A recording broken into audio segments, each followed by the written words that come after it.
Business Access TV. Serious about business. Serious about business.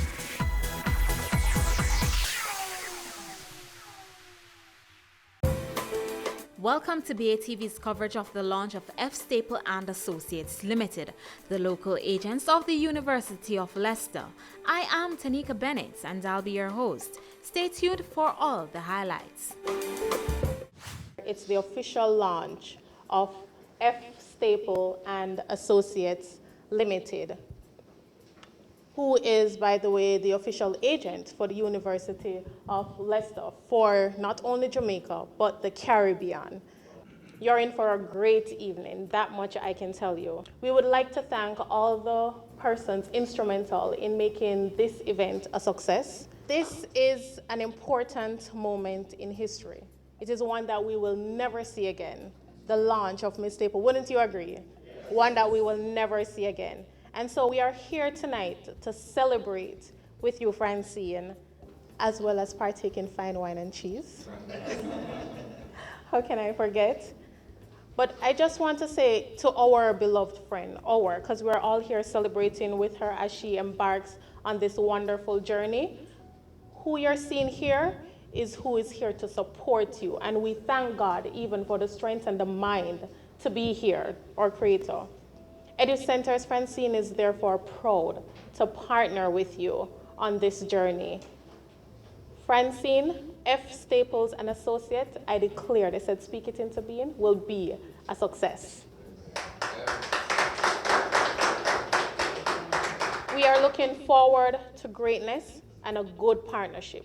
They say teamwork make the dream work, but it's not just a phase, because teamwork does make, have you ever tried pushing anything by yourself and get a little help? No, the power that help does. Teamwork does make the dream work. And so together, I am confident that EduCenters and F. Staples will do great things. Francine, mutual respect and a shared interest is why EduCenters have chosen to partner with you. So on behalf of EduCenters, everybody, thank you for being here. You know, someone might wonder, what is my association with Miss Staple? And I see also a fellow educator here. We have fond memories of Miss Staple growing up from a little girl into this phenomenal woman whom we celebrate with this afternoon. And I will not bore you with it, but just to say, I saw in Miss Staple that she's destined to be a great woman. I said it to her after she passed her common entrance in my class to go to Excelsior. And one day she came back and I said, Francine, you are destined to be a great woman. And she said, yes, sir. I said, yes, you are. I call it the extra sensory perception, the ESP, told me that. And I must tell you, this woman has never let us down. She goes leaps and bounds. And the thing I like about her, she maintains her humility. She's the same Francine. You know, many persons who, while Francine in her early days was struggling and would have given up, as some of us would say, we can't bother. Things are not good, not going our way, not go on for me. Francine was one of those who said, I can achieve, I must achieve, I will achieve. And she worked very, very hard. And we are very proud of you. EduCenters Information Services has been around for almost 20 years. And we are not just a training and development company, but we believe passionately about transferring knowledge. So the partnership with Francine through F. Staple and Associate, her wanting to share her wealth of knowledge as a professional in the security field, as well as sharing quality service through the services her company provides, which are the different degrees and master's program. EduCenters found pleasure in partnering with her. We believe that together we can achieve more. We believe that together we can bring to corporate Jamaica as well as individual a more quality level of services through training and professional development. Anyone that places special attention on growth and development can develop themselves extraordinarily. I would advise anyone who thinks that there's a job or there is something out there that they can't do, just put your mind to it, put pen to paper, and leap. Because the summit of success, it is there for everyone to climb. I met Francine Staple in 1999 when we were both at the port security. She came in as as the internal affairs manager while I was a young security officer. We both spent some time in the Corps, and then we both went to work on the port of Kingston. When we started to work on the port of Kingston, that's when I really started to see Francine evolving. She started to do the PSP program with the American Society for Industrial Security and encouraged me to do it as well. And then she went on to do her master's with the University of Leicester, and she's always been encouraging me to do that as well.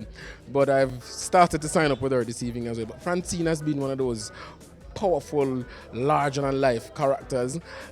She has really gone through a lot and overcome a lot. And to see where she is tonight, I'm extremely proud of her, and I've drawn some new energy and some good vibe from her going forward, and I can use some of that for my own personal development, of course. I think the business that she has chosen to venture in is excellent. It's right up Francine's alley. She has the years of experience, and one of the things she has been able to do over the years is that she has created very good networks. So she has stakeholders all over the place, and Francine has been able to garner a loyal fan base.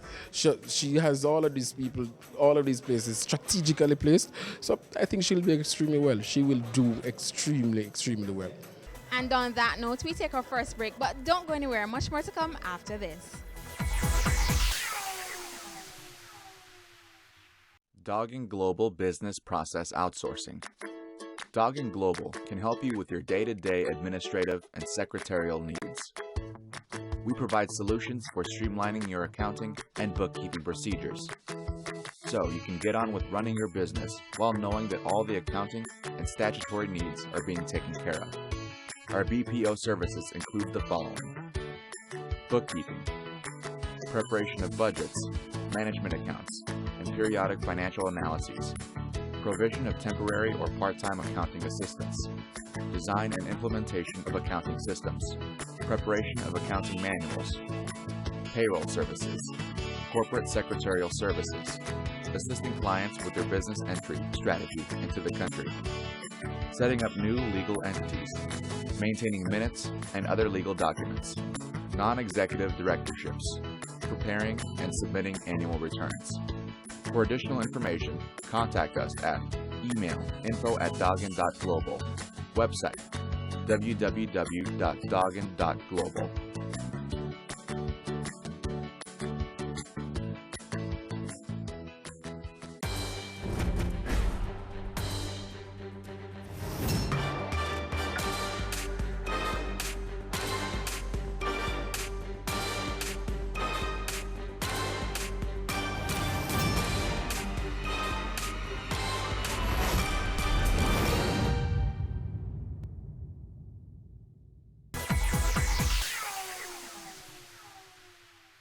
Thanks for staying with us, and if you're just joining, we're here at the launch of F. Staple and Associates Limited. Now for more highlights.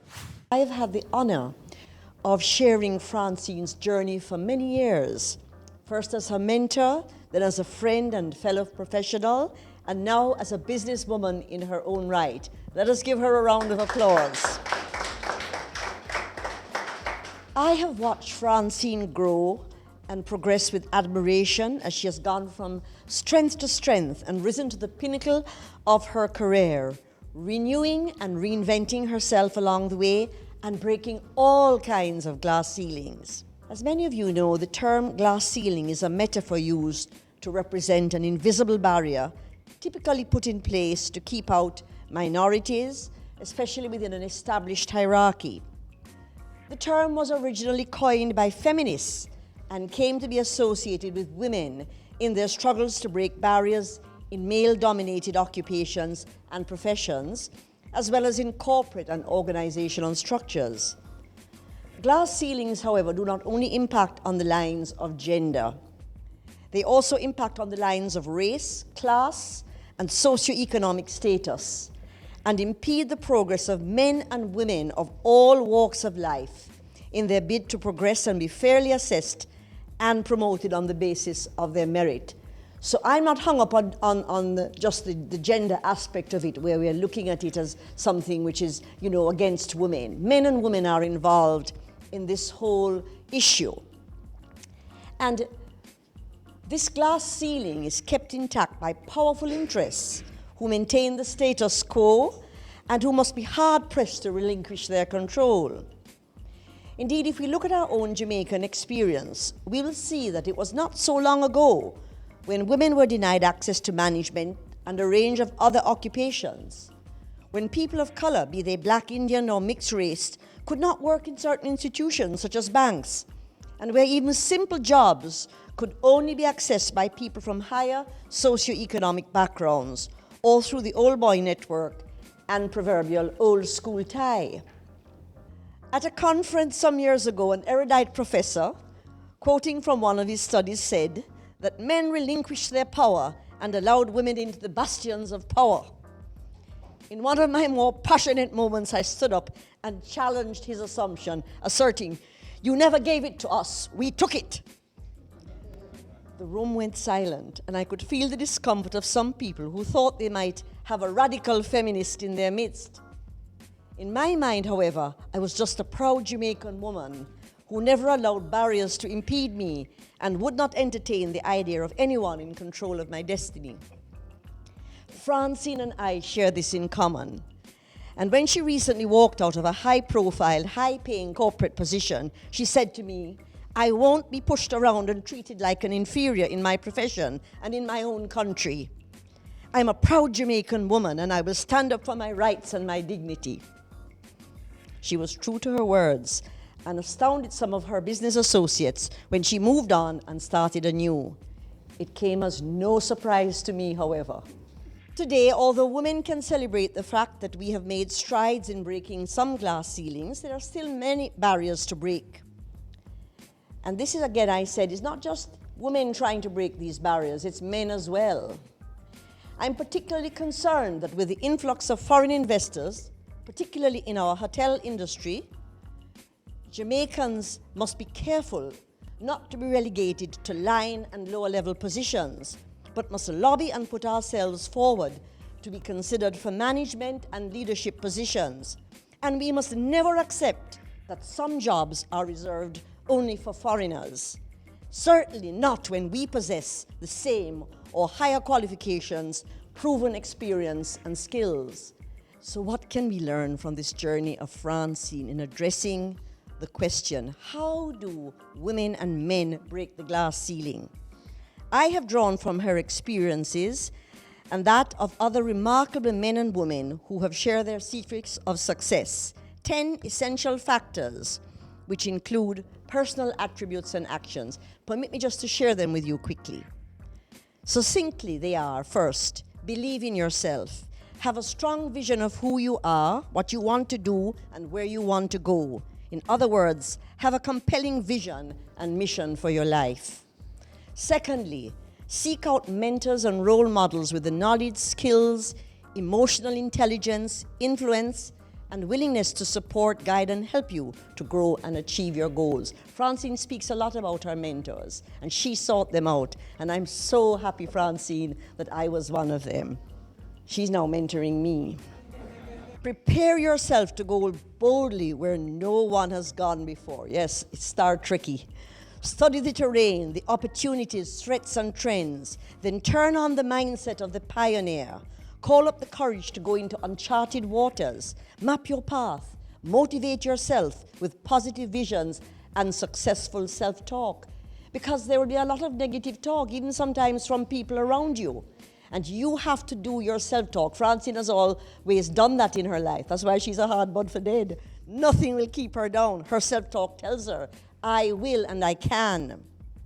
Draw on the strengths of people, individuals, as well as networks of people who will support you, help you, and cheer you on in achieving your goals. You have to stay away from the doomsday people who will tell you every reason why you can't. Fourthly, qualify yourself. Seek out experiences that will help you to grow and attain the necessary credentials, certification, diplomas and degrees, and technical expertise. But having this is not enough. We have to know how to apply knowledge. And I tell people who have all the education but don't know how to apply it that they're dying by degrees. And I don't want anyone to do that. Being able to apply what we know is very important. Make sure you know your own worth and what you bring to the table. Take constant stock of your achievements and conduct your own SWOT analysis so you will be aware of your strengths, your weaknesses, your opportunities, your threats, and all the things that you have to know about yourself to make important changes and decisions. It was a great pleasure to be here this evening, particularly seeing Francine taking this step into entrepreneurship and starting her own business. I always felt that she would, because I know that she's very independent and that she has her own ideas, and she has been through the corporate world.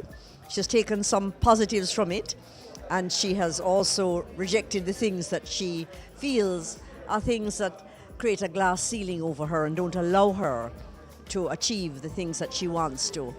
And no doubt, with her business, she's going to also impact not only the students that will come through her programs from the University of Leicester, but the corporate world and all Jamaica, because that's Francine.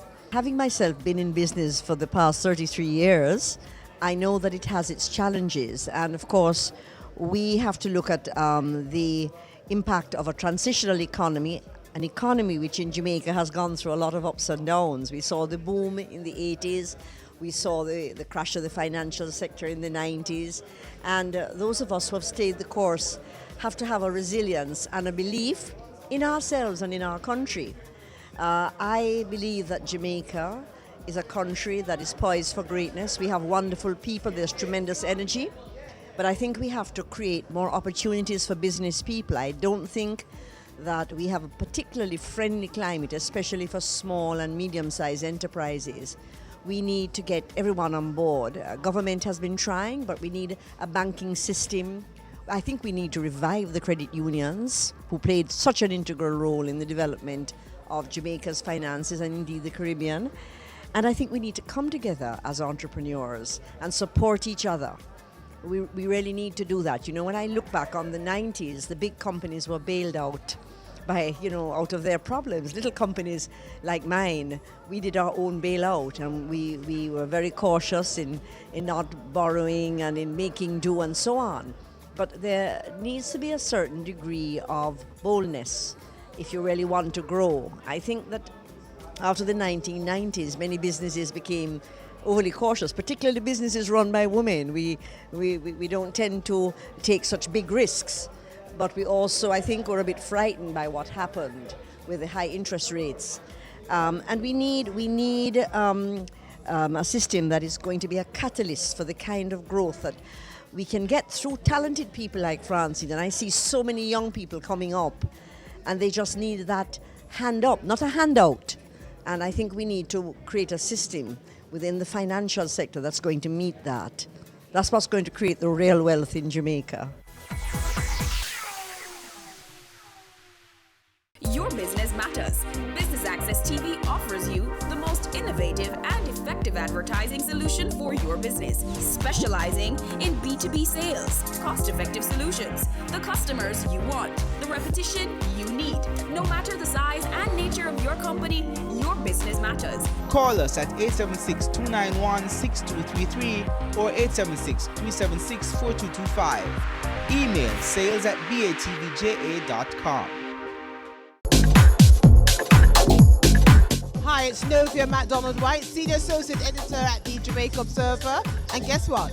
You are watching Business Access Television.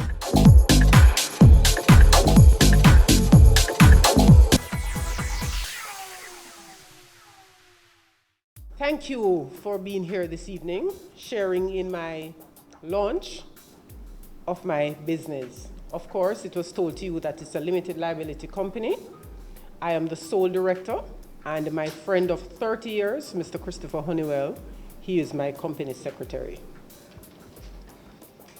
The history behind my company. I had a 10-year plan when I entered Kingston Container Terminals. I entered there in 2006. And I made a 10-year plan, and my 10-year plan was true to form. I stepped out of KCT in 2017 when someone thought that, you know, they wanted to push me around, but did not know that I was a, bud? A hard bud for dead, right? So, I thought when I was called into that meeting and told of my transfer, my lateral transfer to another position, I said to myself, you know, I said to my expatriate CEO that I will give him 20 minutes to look over his proposal and get back to him. I took less than 20 minutes to reach my home in New Kingston and had a glass of red wine with my friend from London. I thought that I would not take any disrespect from no one in my own country, as I knew that I was not allergic to mackerel or sardines.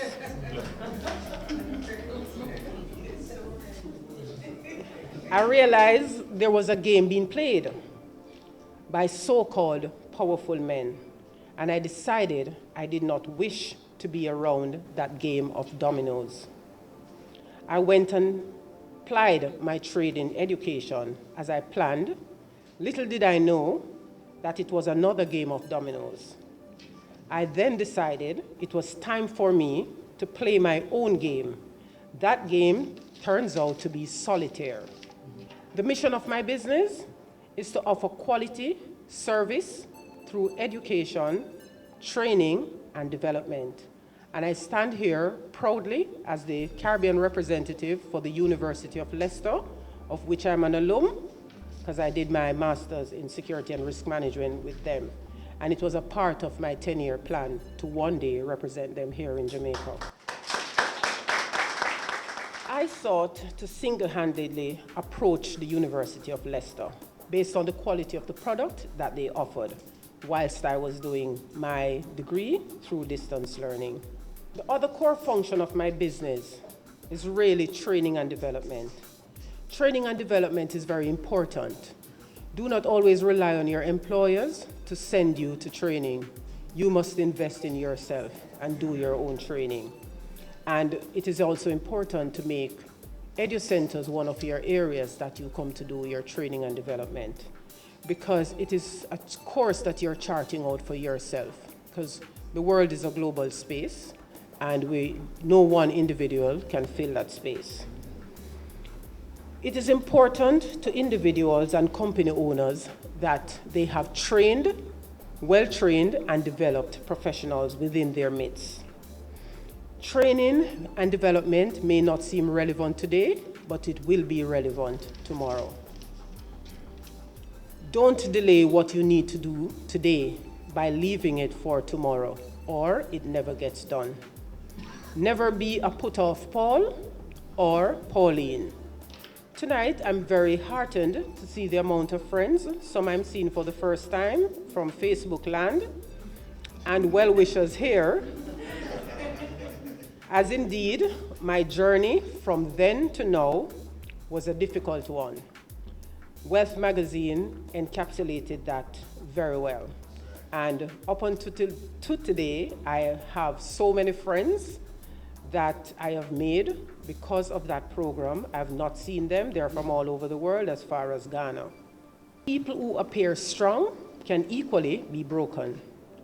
The strength overpowers the latter, all the time through God's grace and mercy. I will tell you, when you come upon those negative persons, you don't usher them out, but you pray them out. Know when the Lord is preparing you for greatness. All the termites will be coming out of the woodwork. Some you will spray and they die. Some won't, so remember this. In order to be great, you must display strength. My dream is for every single individual to chart their paths. Dream, realize those dreams, and move forward to implement those dreams. That dream or those dreams will prepare you for greatness. I want to thank you all very much for coming here this evening, sharing in my next 10-year journey.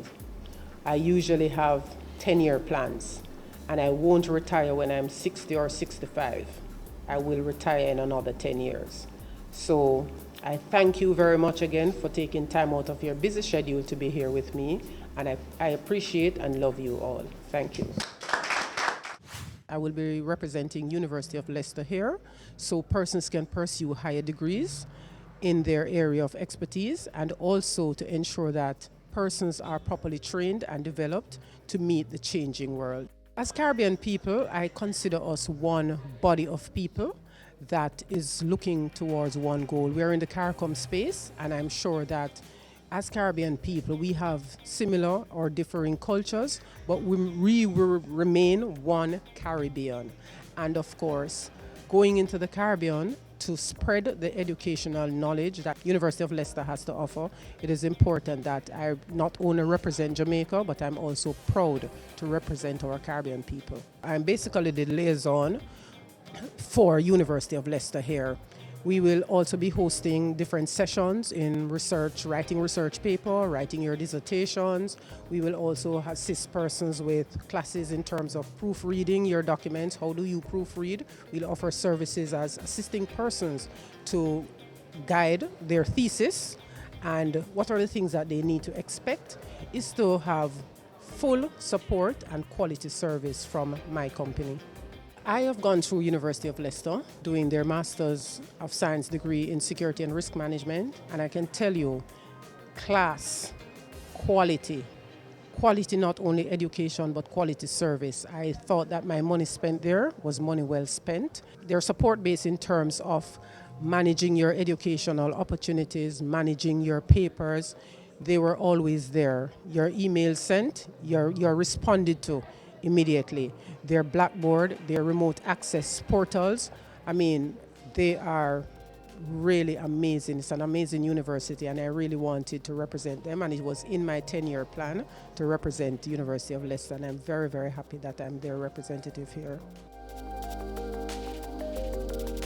And that brings us to the end of BATV's coverage of F. Staple and Associates Limited. Until next time, I've been your host, Tanika Bennett, inviting you to stay tuned to Business Access TV, serious about business.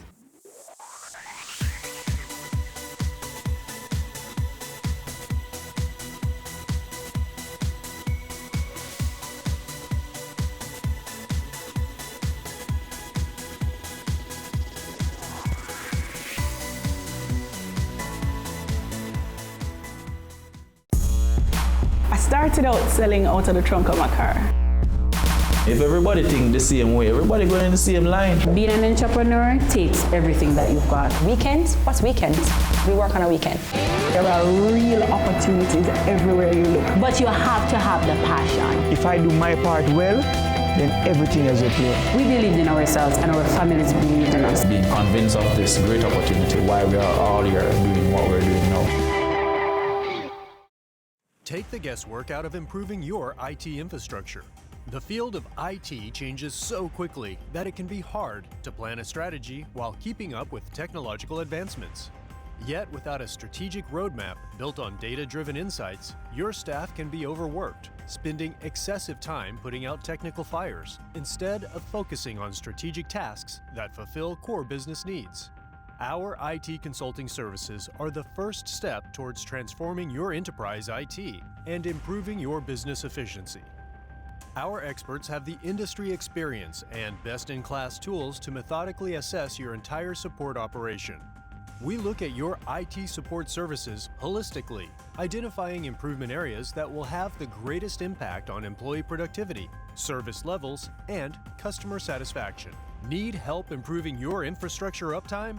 Contact us to discuss a solution that will provide you greater productivity and efficiency. Email info@dodgen.global. Website https://dodgen.global. My name is Herbert Chung, Executive Chairman, Co-Founder, Honeybun 1982 Limited. You're watching Business Access TV. Serious about business.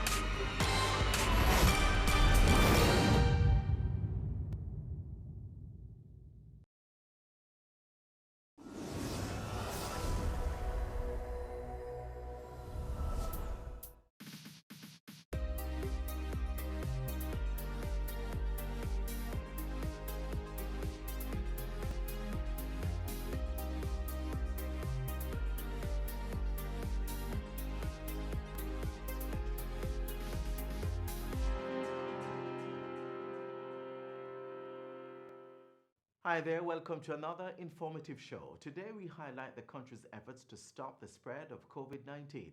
A threat to that process is the circulation of fake news. So the government has created a website which provides up-to-date information on response measures and other matters pertaining to the virus. The website address is jamcovid19.moh.gov.jm.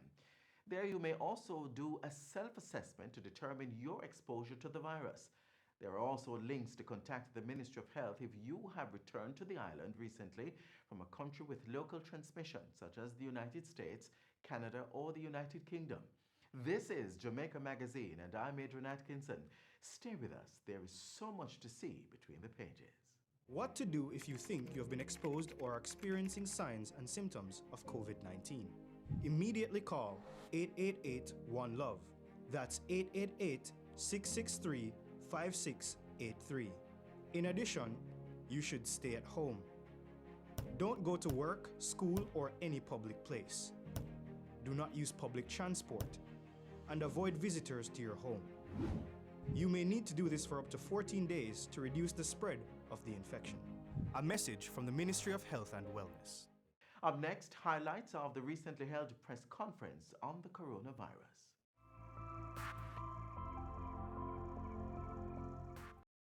The first measure that I would like to address is the movement of citizens.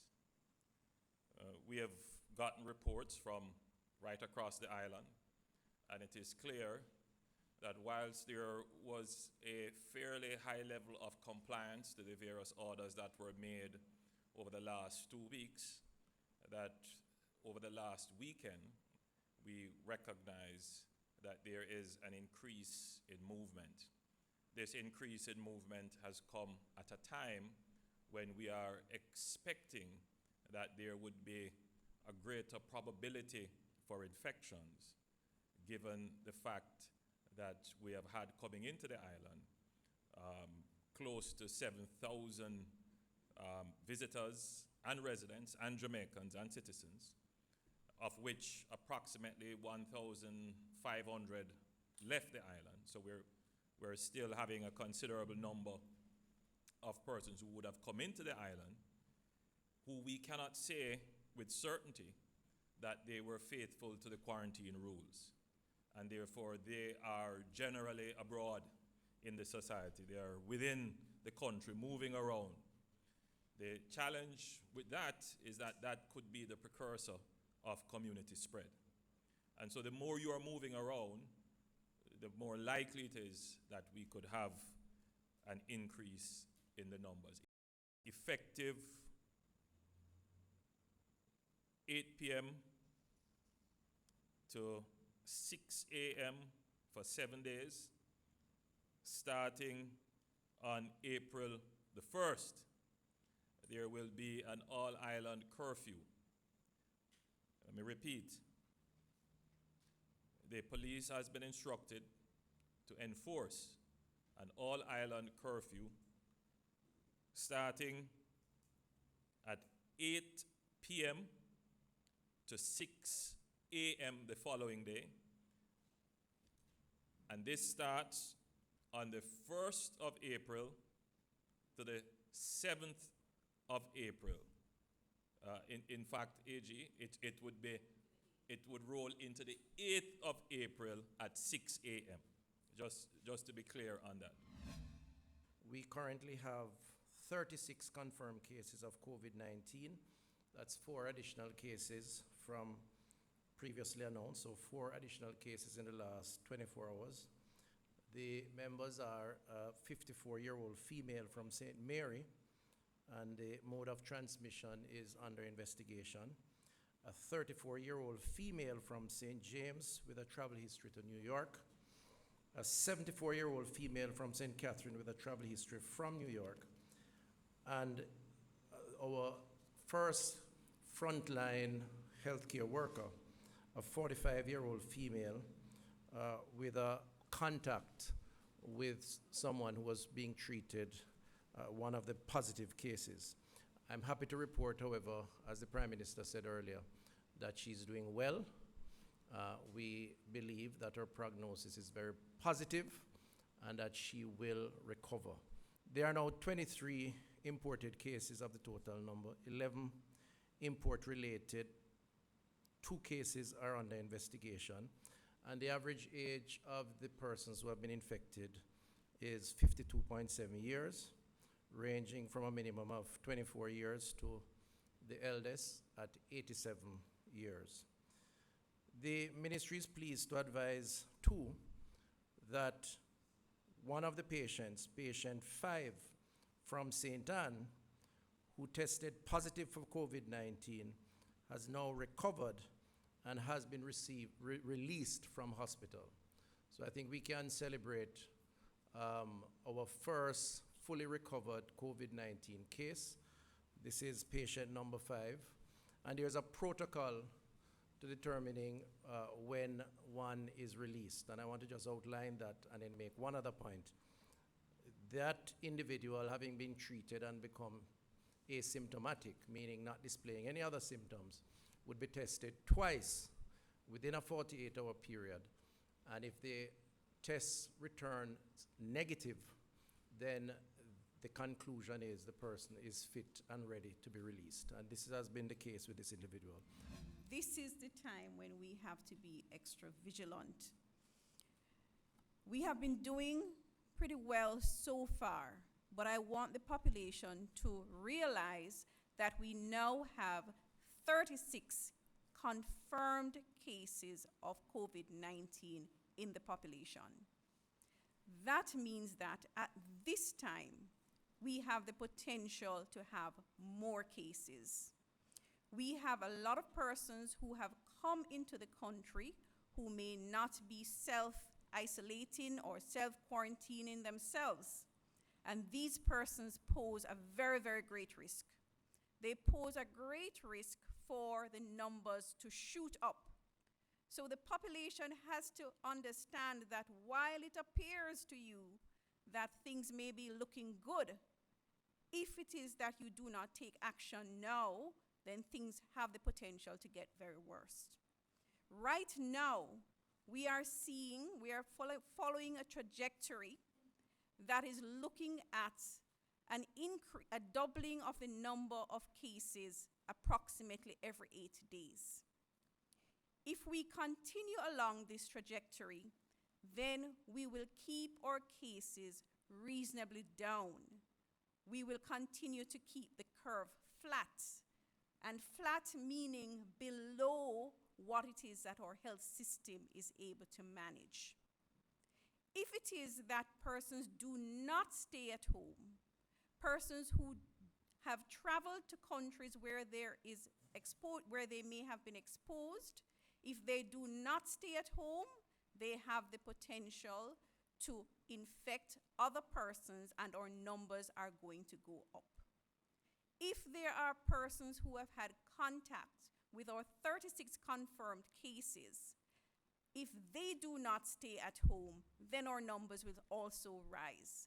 And we will move from a potential doubling every 8 days to possibly a doubling every 5 days, and worst case, where we could have a doubling every 2 days, resulting in a significant number of cases.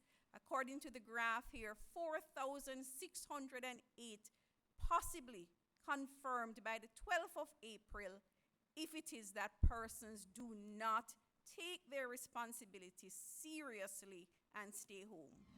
We will amend the order to require now, to mandate that those persons who came into the island and who are still here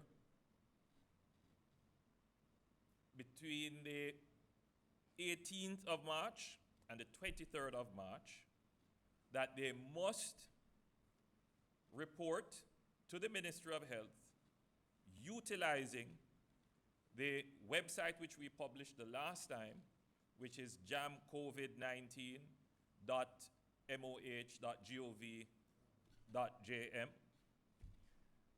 or call the Ministry of Health's hotline, which is 8881-LOVE.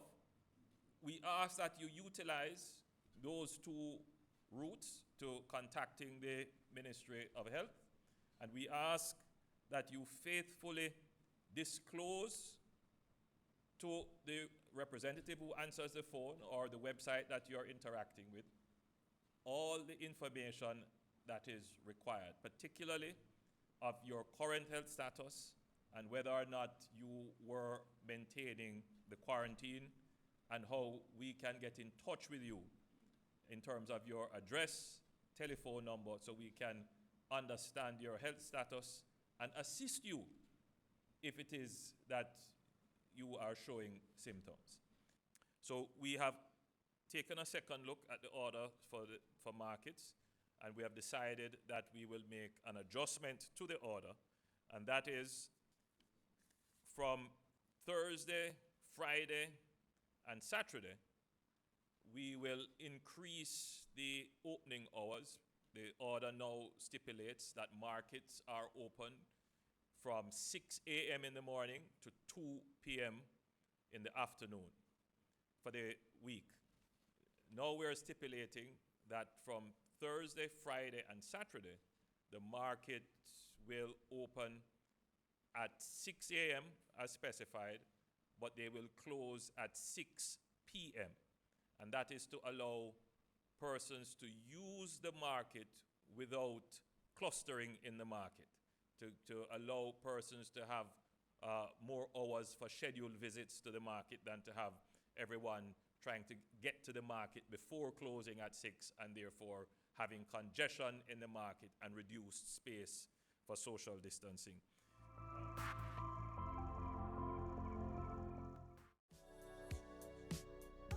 Practice good hygiene by washing your hands frequently using soap and water. Here's how you should do it while conserving water. Turn on the tap to wet your hands, then turn off the pipe. Lather your hands and the tap with soap. Turn on the tap and wash your hands, back, front, and in between fingers. Use some of the water to wash off the tap, then turn it off. Dry your hands with disposable hand towels. If you don't have running water, use a hand rub containing 62% or more alcohol.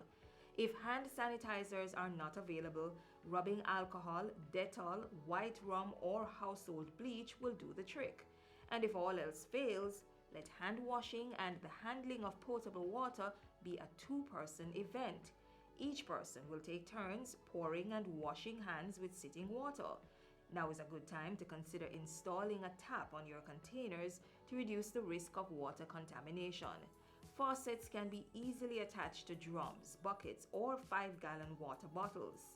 And to ensure that the outside of the containers are clean when recapping, disinfect it with hand rub containing alcohol that's 62% or more.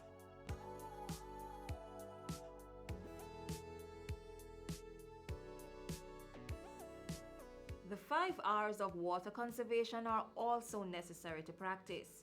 Reduce water wastage by investing in water-saving devices. Reuse water at least twice before discarding. Replace leaking pipes, faucets, and other plumbing equipment. Recycle wastewater and use it for gardening, car washing, or cleaning of public spaces. And reclaim water through rainwater harvesting. We all must play our part to ensure there's water to combat the coronavirus and stave off prolonged drought.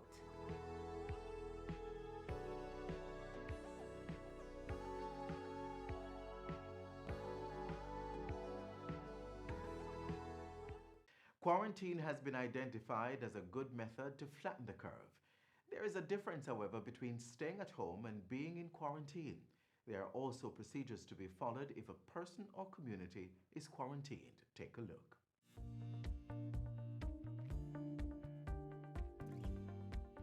The purpose of quarantine is to closely monitor patients so that symptoms can be picked up early and the appropriate measures taken. This tool of public health, quarantine, works by separating and restricting the movement of people who may have been exposed to a contagious disease to see if they become sick. As many countries, and eventually Jamaica, began to grapple with the introduction of a new strain of the coronavirus called COVID-19, quarantine has been one of the measures implemented. In Jamaica, it begins at our ports of entry. Government assessed the risks and identified several countries that posed the greatest risk to introducing the virus on the island through travel from their citizens or Jamaicans in the diaspora. Travel was restricted, and those granted landing privileges were assessed and determined if they needed to be quarantined. Persons are generally placed in quarantine for the established incubation period of the particular disease. As it relates to COVID-19, that's 14 days. When we place persons in quarantine, what we want to do is to monitor on a daily basis and to ensure that if there are any symptoms that are developing, we pick it up early before the person reaches to a point where they are coughing or sneezing and are more likely to be able to spread the virus. There are, in general, two ways in which persons can be quarantined: in a government facility or at home. The process of quarantine persons at home is not a simple one that we just send persons home. The homes are investigated by the health departments. We ensure that there is adequate space for the person to remain far away from other persons, and we ensure that the person is educated as to how it is that they conduct themselves, how it is that they move around. We ensure that the family is also educated, and then the health department checks on this patient on a daily basis. Now that check may mean that the person may be given a thermometer and they're asked to check their temperatures, and they're given a log that they monitor their symptoms, and this is reviewed by the health department on a daily basis. If necessary, the health department visits the home on a daily basis as well. So we restrict persons who are in quarantine from going outside of their homes. And essentially in a home, what you really need is just a room and an adjoining bathroom. The general precautions in terms of making sure that you keep your distance, 3 feet is what we recommend. The person who is at home who of course does not want to spread any possible thing that they may have to their relatives will take the necessary precautions in terms of some of them may wear a mask, okay, to prevent. If they're talking to their relatives or friends, they may choose to wear a mask. The washing of hands is very, very important, because any kind of droplets that get on your hand, you can transfer to your face, and you can therefore get it into your ear passages or into the eyes and cause an infection. So the washing of hands, making sure that you have that facility, and also for hand sanitization, if you don't wash immediately, that is also recommended. As at March 17, there are 4 government quarantine facilities across the island. Essentially, for a quarantine facility, what we really need is that the person is separated from other persons and there is minimum contact. When persons are quarantined at one of these national facilities, they are kept in a room and monitored daily by members of a healthcare team. They are fed and their daily needs met during the quarantine period. In some cases, a third form of quarantine may be required, the quarantine of an entire community. Like home and self-quarantine, residents are required to be quarantined in their homes for 14 days. They are required to remain inside their houses and not wander about in the community unless necessary. They must remain within the mapped-out boundaries of the community, which are now manned by the security forces. During the period, government will deliver care packages to the residents, which include food, water, and in some cases, medicine. They are also educated on what is happening to them, what to expect, and how to prevent the situation from escalating. Whether persons are in home or government facility quarantine, it is important that they abide by the quarantine guidelines, maintain a positive attitude, and contact the Ministry of Health and Wellness COVID-19 helplines if someone in the household gets sick.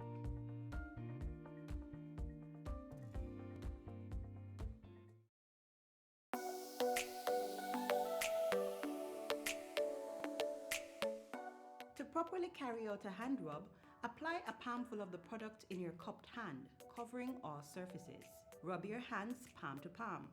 Rub your right palm over the back of your left hand with interlaced fingers and vice versa. Rub your hands palm to palm with fingers interlaced. Rub the back of your fingers to opposing palms with fingers interlocked. Rotationally rub backwards and forwards the clasped fingers of your right hand in your left palm and vice versa. Once your hands are dry, they are now safe.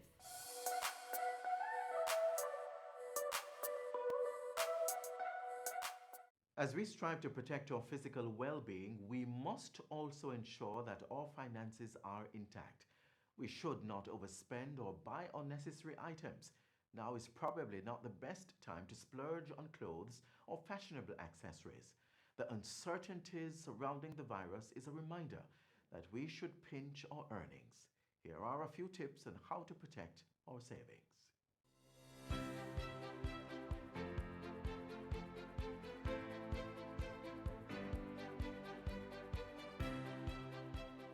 With COVID-19 now in Jamaica, we are being advised to stock up on hygiene supplies that can be used to protect ourselves, as well as to have at least 2 weeks' supply of food and water in reserve. A lot of us may not have the disposable income to readily do that, at least not without tapping into a little savings we have managed to put aside. But financial experts will tell you, whatever the need, it is important not to deplete our savings, and money management is critically important. But how to do that? First, don't rush to shop, or panic shopping as they put it. Why? Because you may buy things you don't immediately need, leading to wasted spending. Next, I would say assess your home situation. Check how many persons are in the family, if there are babies, toddlers, and persons with special needs. You should then decide on the amount of available money you have to spend. Make a list of the things you need. The experts suggest at least 2 weeks' supply of basic food items and medication. To help with your shopping list, it's a good idea to work out a meal plan for the period. Next, be disciplined. Try not to divert from this meal plan too much and finish the supply early. This would mean going back to the store to spend more money. Protecting your health is priority number 1, and being smart with your expenses actually supports that. We must remember that we are not sure how long the country will be going through this pandemic. So, as best as possible, we need to ensure our money can carry us through for as long as possible and hopefully have reserves for after. From the data, we can see that most countries will enter a phase of rapid increase in cases. However, depending on the containment measures employed and the timeliness and effectiveness of their implementation, the severity of the increase in infections can be managed downwards. Empowering citizens with information that encourages responsible personal hygiene and community health behavior, such as washing hands regularly and staying home if ill, tracing and containing infected and contact cases, that is quarantine measures, and implementing social distancing measures, gathering restrictions, for example, have real effects on slowing down and containing the spread of the virus. It is said that by May, the country may have reached the peak of confirmed cases of COVID-19, but the recovery process and further containment measures may still be in place for a few more months. So, What else can you do to protect your financial health? A key thing is to not max out your credit card and income because you are worried that supplies will run out. Check for moratorium on mortgages and loans. Use this as a reserve cash flow instead of your pay or savings. I know it's easy to get off track with plans, but we have to be disciplined and we have to prioritize, now more than ever.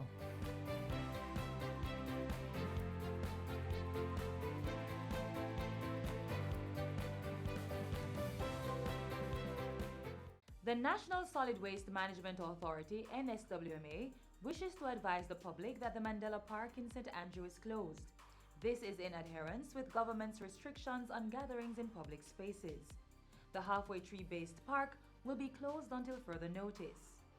The NSWMA will continue to closely monitor the announcements of the Ministry of Health and Wellness to make decisions in the best interest of the citizens of Jamaica. The National Solid Waste Management Authority, NSWMA, is calling on citizens to properly secure garbage for collection. The entity also warns you to call if there is a pileup of domestic solid waste in your community. Watch this. Solid waste management is a critical component of curtailing local transmission of COVID-19. As householders strive to keep their homes and frequently used surfaces clean, domestic garbage collection is now even more important. The National Solid Waste Management Authority, NSWMA, has called on citizens to partner with the agency in taking all measures possible to contain the spread of this virus. The recommended actions to support the sanitation crews are securing household garbage by properly bagging, tying, and placing in a container for collection, double bagging garbage containing tissue, gloves, face masks, and diapers. Placing storage receptacles at the front of the premises where they can be accessed without hindrance 24 hours per day. Persons with uncollected garbage are also encouraged to contact the agency through the following media. Call toll-free at 888-CLEAN-JA, that's 888-253-2652, or WhatsApp 876-448-3220. Or email nswma@nswma.gov.jm. Visit the agency's website www.nswma.gov.jm and reach out on Twitter, Instagram, and Facebook. The NSWMA continues to work closely with the Ministries of Local Government and Health to ensure the welfare of employees and the citizens of Jamaica.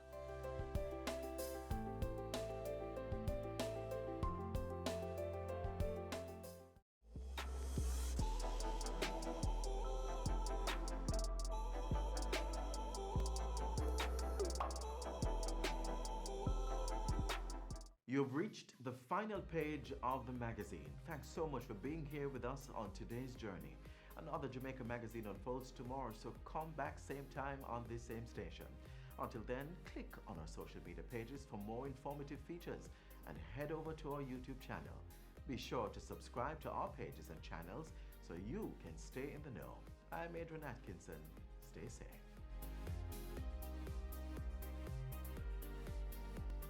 This has been a production of the Jamaica Information Service, the voice of Jamaica. I started out selling out of the trunk of my car. If everybody think the same way, everybody going in the same line. Being an entrepreneur takes everything that you've got. Weekends? What's weekends? We work on a weekend. There are real opportunities everywhere you look. But you have to have the passion. If I do my part well, then everything is at play. We believed in ourselves and our families believed in us. Being convinced of this great opportunity, why we are all here doing what we're doing now. Your business matters. Business Access TV offers you the most innovative and effective advertising solution for your business, specializing in B2B sales, cost-effective solutions, the customers you want, the repetition you need. No matter the size and nature of your company, your business matters. Call us at 876-291-6233 or 876-376-4225. Email sales@batvja.com.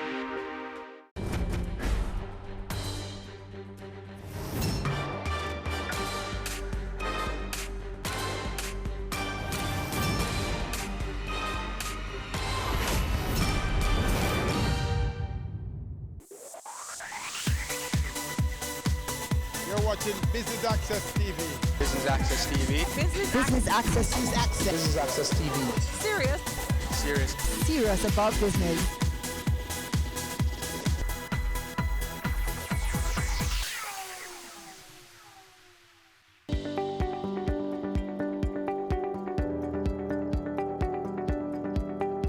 Explore, engage, elevate. The Jamaica Stock Exchange is showcasing its online program here at its eCampus Open House and Corporate Mingle. Hi, I'm Javon Keys, and Business Access TV is here to bring you all the happenings. Stay tuned.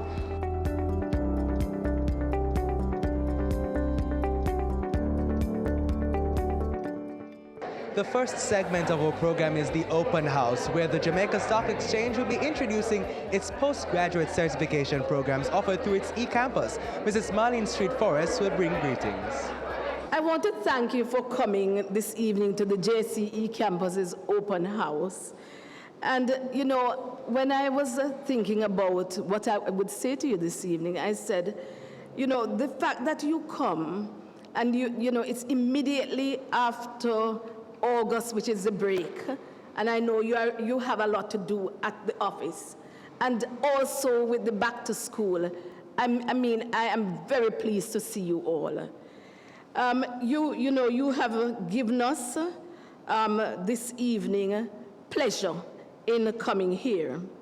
The intention this evening is to introduce to you the JC's exciting eCampus and the programs that we currently offer. And I'm smiling because I remember in 2012, at our launch, we said, and the program that we currently offer. And I am just excited about the fact that now we can say the programs, right, Dr. Lawrence, that we currently offer. And we feel that it is appropriate to share with you not only the number of programs we offer, but the level of certification that bolster our offerings. Because it is one thing to offer programs upon programs, but how does it enhance what you do? What can you do after you say, I've completed that program? There must be something to bolster it. And these include the accreditation by the University Council of Jamaica of our flagship program, the Postgraduate Diploma in Financial Services Management, our Continuing Professional Development Certification, which provides the stamp of approval from the CPD Certification Services in London that all our programs conform to continuing professional development principles, and also the approval from the Financial Services Commission of our online securities courses. The eCampus objectives are designed to match the objectives of the participants to our courses, which are to increase in the knowledge base of persons within the financial industry and the general marketplace. So we want to ensure that you know that while we operate within the financial industry, financial matters affect all companies. Am I correct, Dr. Lawrence? All companies. So it is a broad scope we are talking about. The ability also to practically utilize the training at the workplace and in the participants' daily life, and see to convert the training into a tangible currency. That is upward mobility in the organization. As the best performing exchange in the world, and you know, I would have to say that, right? For 2015, 2018, and we are second at this point to date in terms of what Bloomberg has said. But 2 weeks ago, we were number one. So we are watching this to see what will happen. And I want you to watch it with me so that we know where we are for the end of the year. But it is no secret that we have a very clear vision on what the standard in training in the financial services sector and its employees should be. So you would be coming to the right place. We understand that daily the rules of the game changes in the financial sector, as well as other sectors of commerce. And the risk in the market are greater now due to new and sophisticated products. You know, we're looking at bitcoins, and we are looking at other asset class, we would say.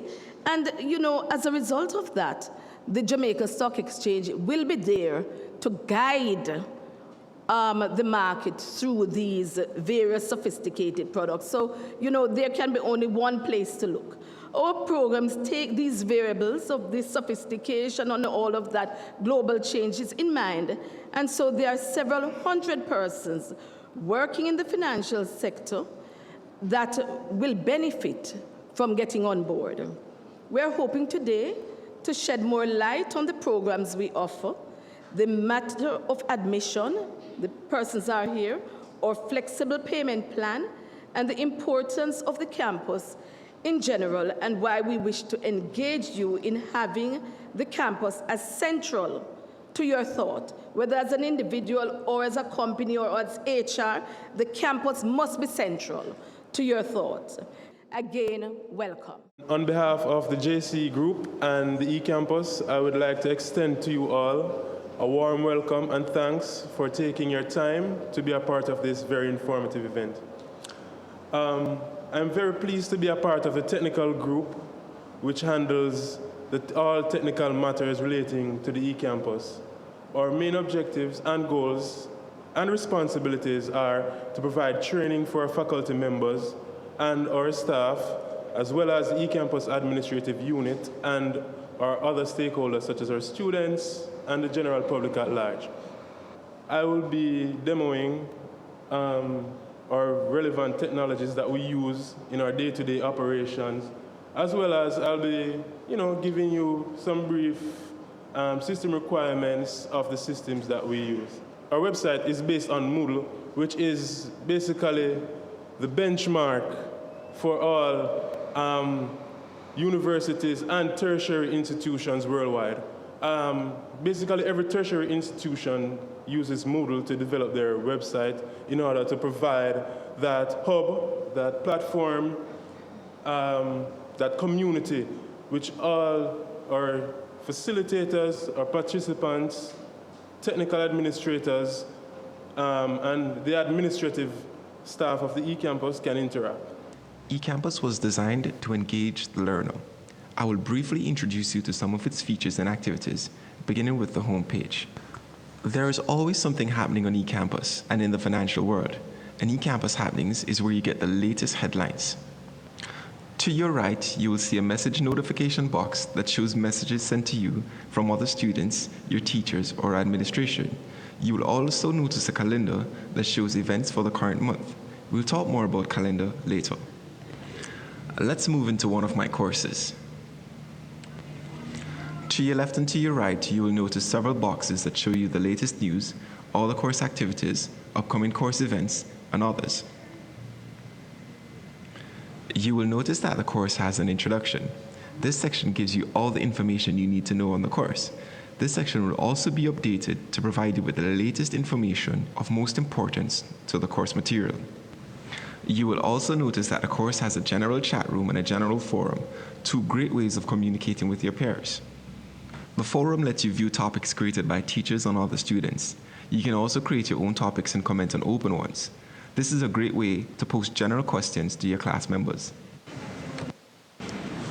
The chat room allows you to have live chat sessions with class members who are currently online. Your teacher may sometimes use this as an open session to answer general queries. Let's now look at assignments. Assignments are given with clear instructions and may sometimes require you to submit a file. A file can be in PDF, Word, Excel. It all depends on what the teacher instructs you to do. And for the real deal, the course content. Content is delivered in video and audio. It lets you pause, skip, go back, and continue from wherever you left off the last time. The beauty about this experience is, if you didn't get the lecture the first time around, you can always go back and watch it again for as long as it's available. And let's look at the quiz. You get instant feedback as you answer each question, and your grade is known immediately at the end of each quiz. Didn't do so well? Don't worry. You get 3 attempts, but keep this in mind. The final grade will be the average of all 3 attempts. This is an online course, but you still get to see and talk with your lecturer. Each course has at least one web meeting session with your lecturer. In this session, the lecturer can share his screen with you as you work through a problem. He may also give you the floor so that you may be seen as you speak to the rest of the class.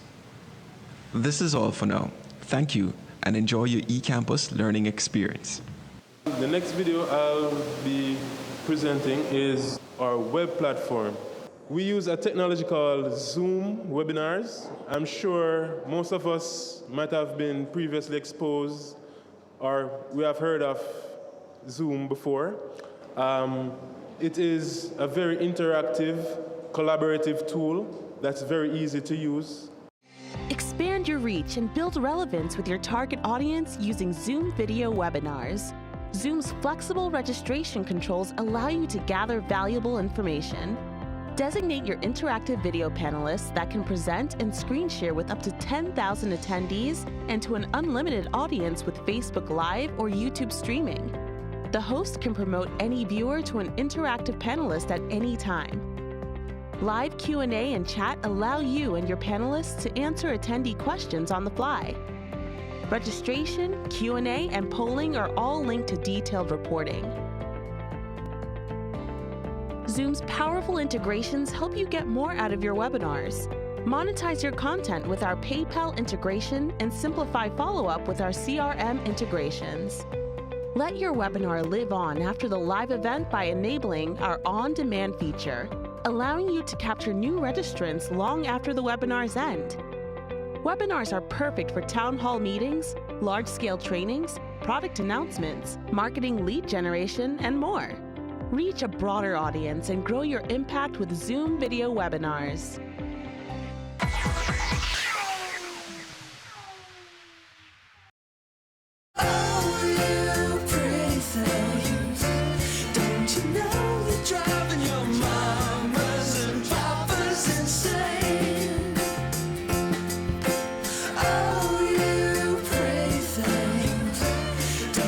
Great design is not only how things look, but also how well they work.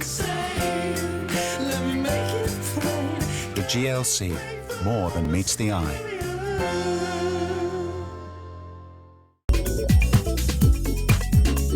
Hi, this is Angeli Martin Spencer, Principal and Interior Decorator of Ash, Angeli Spencer Home, and you're watching Business Access TV, serious about business.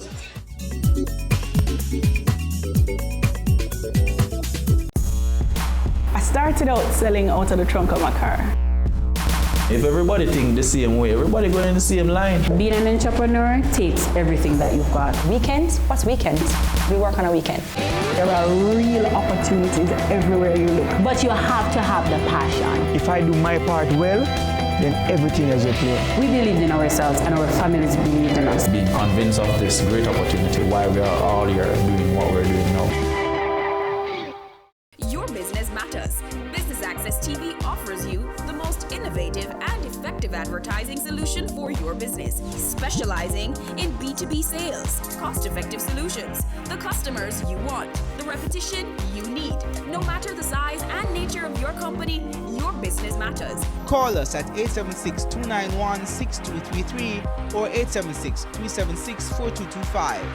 Email sales@batvja.com.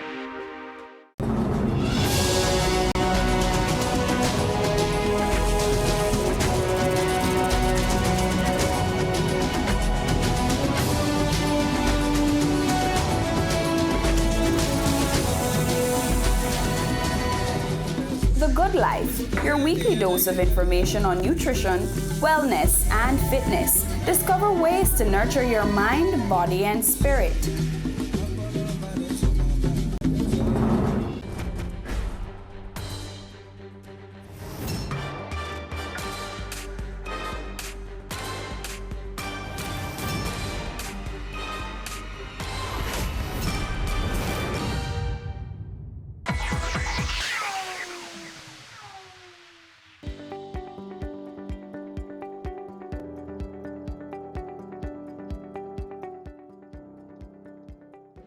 I never thought I'd hear the day when blackberries are archaic.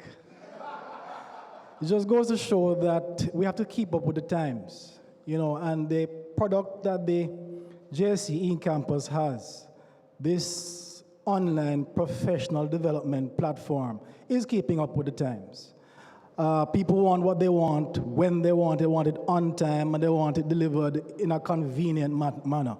Gone are the days when you're going to be expecting people to come after you have completed or you're in your workspace to come to a 2-year, you don't have the time, and no workplace can manage anything like that. So I'm here to give you an overview of what I term a marquee product of the eCampus. The product I want to give you an overview of, and I won't be very long, is called a Postgraduate Diploma in Financial Services Management. Long acronym there. The Postgraduate Diploma in Financial Services Management is an occupational graduate program. It is higher than a bachelor's degree and everything else, associates, so on. It is a graduate program. So it is a postgraduate qualification, and it is an occupational qualification. You'll hear a little bit more in a couple of slides what I mean, or the distinction between occupational versus academic. It offers industry participants opportunities for critical exploration of the regulatory framework, governance issues, financial products, and services in an academic climate of high intellectual rigor. And a part of why this program was developed was because of a recognition that someone may come to the financial sector with an MBA or a bachelor's degree from a recognized institution abroad. But the actual workings, the mechanism of how the financial sector works locally is not treated. And so there was a need for persons to get up to speed to be able to deliver products and services in a much more efficient way. And hence the concept here. But I must also say before I move to the next slide that the concept was a visionary one from Mrs. Merlin Street Forest. I mean, I'm sure she's accustomed to that term being associated with her name now. Matter of fact, you can probably say Merlin Visionary Forest. Because it was out of her idea, really, that this need was being filled. It is 15 months in length. And this, by the way, compares very well with similar occupational postgraduate degrees in the world. Now, what is a professional degree? Remember I said I'd tell you what the distinction between a professional and an academic degree. And I put it in bold there, partly. Well, first of all, let's go from the first bullet. It helps students to prepare for careers in their specific fields. So you have professional degrees in law, in pharmacy, in medicine, education. The length of the programs can vary, but span anywhere from 1 to 5 years. So 15 months is pretty optimal, as you can see. But important there, professional degrees are designed to directly prepare students for a particular career, hence the term professional or occupational degree. All right?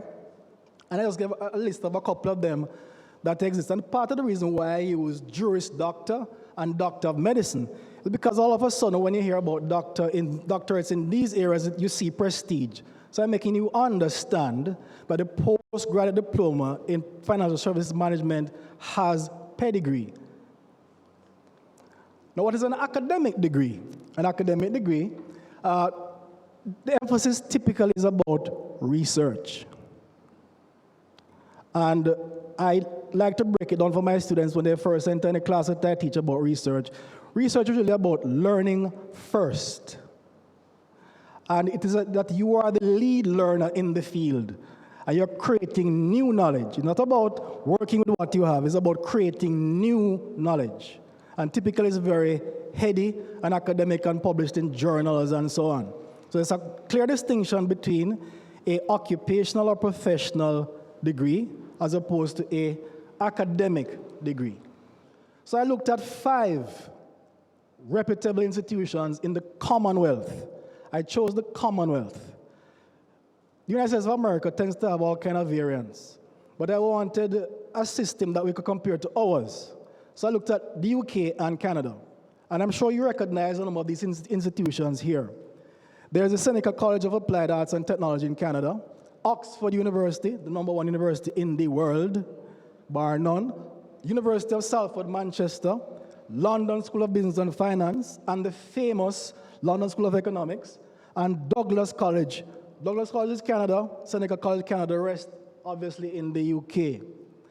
They have those products there. And you can see the terms are very, very similar to the one that we have. The overall offerings are also very similar, okay? And look at the costing. You can't beat what we sell here. The role and function of the Jamaica Stock Exchange is very similar to the role and function of the UCJ, University Council of Jamaica. What both institutions have in common is that they tell potential stakeholders that you can trust this organization. So you are listed on the stock exchange, these people can be trusted. They won't be fly by night and take your money and disappear. And you know what I mean. The UCJ is telling us the same thing. In essentially, in an educational organization, you don't want to go and invest your time or your money in a fly-by-night organization. And there's much more to it. But I'm saying to you, what UCJ says, you can trust this product. Now, it's important to note that whereas for the diploma, the postgraduate diploma, you need to do 14 courses, you may take any one course by itself. So you can decide, oh, you know, I want to know a little bit more about risk management. There's a course for that. I want to know about corporate governance. There's a course. So say I want to just do a course by itself, you can do that, as opposed to taking on all 14. There's no comparable program available at any of these institutions to compare with the $250,000 or so that it is being offered for here in Jamaica at the eCampus. Now, I did the benchmarking of the product itself, but I want to put also the context of the eCampus in this one slide.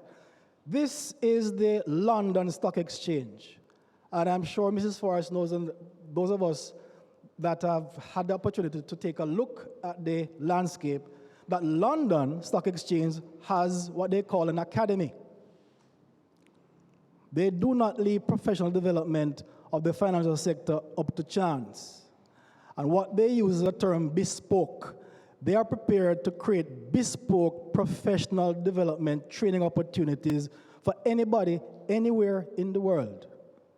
So if you want a course in Jamaica, they can make it for you, but we don't want you to do that. That is our site, and you can see down the bottom there, new and exciting upcoming workshops. That's the bespoke side of the eCampus. Entry requirements are listed here. And by the way, the third requirement there, speaking about material postgraduate diploma applicants. In other words, we're looking at industry experience. This isn't a willy-nilly thing. It is a part of how educational institutions have evolved, a part of how we now matriculate persons. Think of somebody who is a virtuoso at the guitar. They have never read a note in their life, but they can play it better than, drop something they can do. We say, okay, we won't invalidate that you can't read notes. Come and handle whatever action or activity in terms of playing a song or playing what you have done. And we can evaluate that and determine for what amount of credits or how that can be used to matriculate you into the system. So you may have entered the financial sector without necessarily, many people have soared to the top without beginning initially with any formal training. So we're not invalidating that. That's a reality. That's the way of the world. That's how every institution now operates. So that's what that mature applicants pertains to.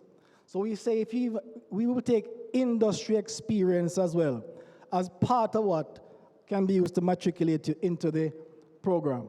But first degree, JC Securities course, or any other FSC approved first level course, at least 3 years relevant experience within the financial services sector or a related field. So what we're saying is that this program is for you. Wherever you sit, this program is for you. If you're serious about advancement in your career.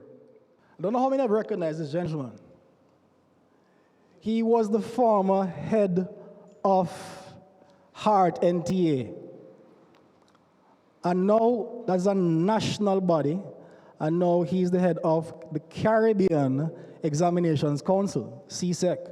So he has moved from head of a national organization to now the head of a regional organization. He has a PhD in industrial engineering. He said this, he came and did the program.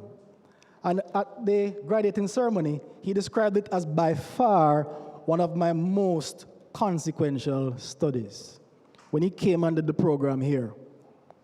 And as a part of what this program is about, ultimately the persons that leave are the brand ambassadors.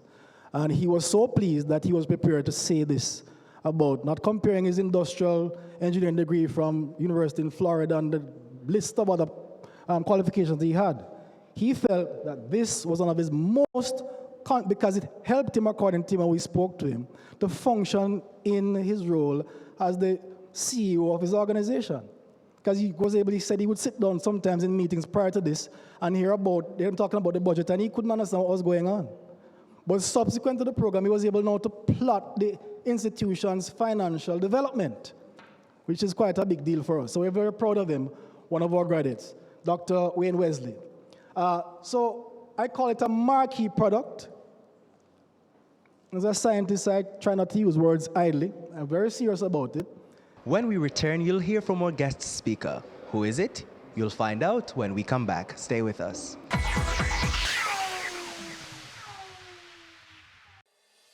Cash flow and budgeting analysis.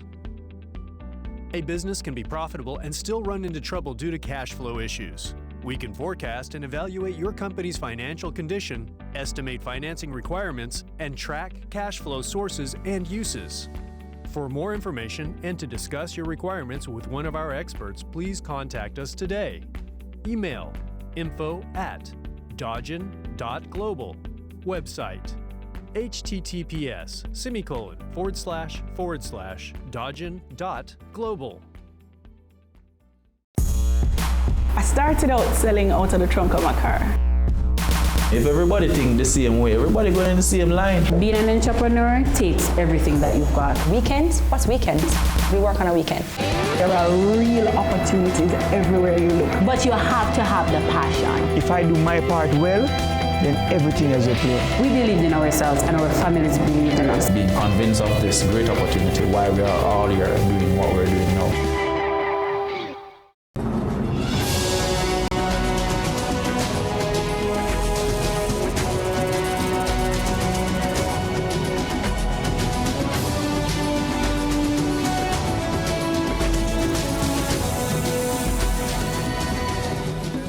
Life, your weekly dose of information on nutrition, wellness, and fitness. Discover ways to nurture your mind, body, and spirit.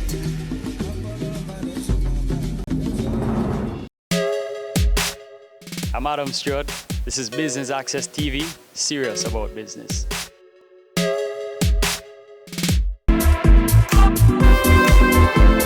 I am Jackie Tyson, and you're watching Business Access TV.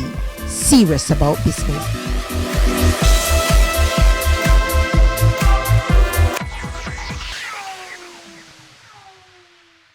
Tonight's speaker, she said I shouldn't call her a guest speaker.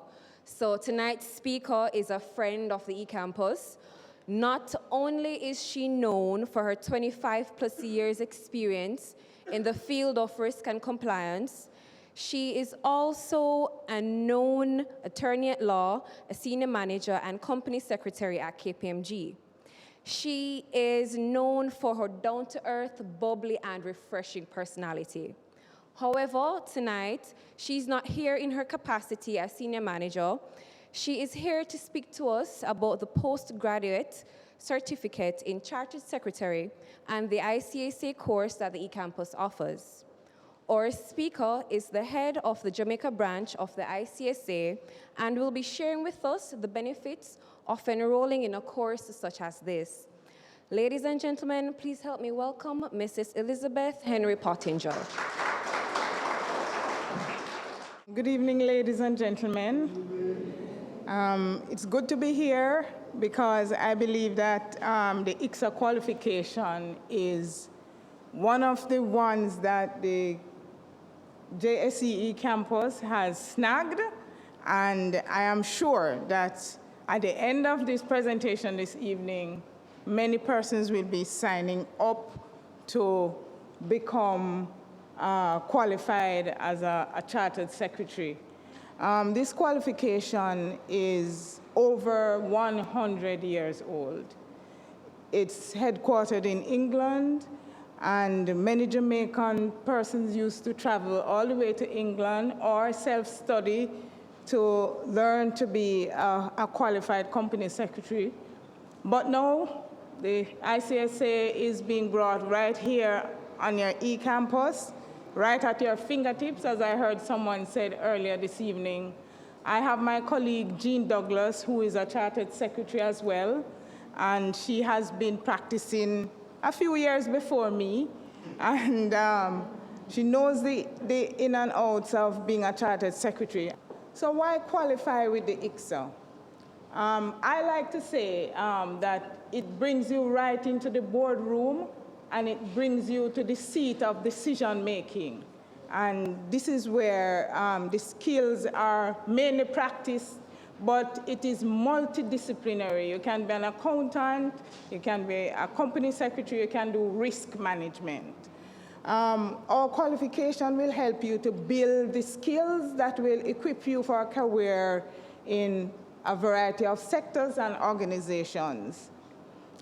So we offer a standalone qualifications which cover financial services, and this includes investments and fund management, legal and regulatory requirements, which is my focus, understanding of corporate strategy and structures, the skill to support and advise and enable directors and the board to make the right decisions. So you see that it places you right at the seat of decision making. Here we go.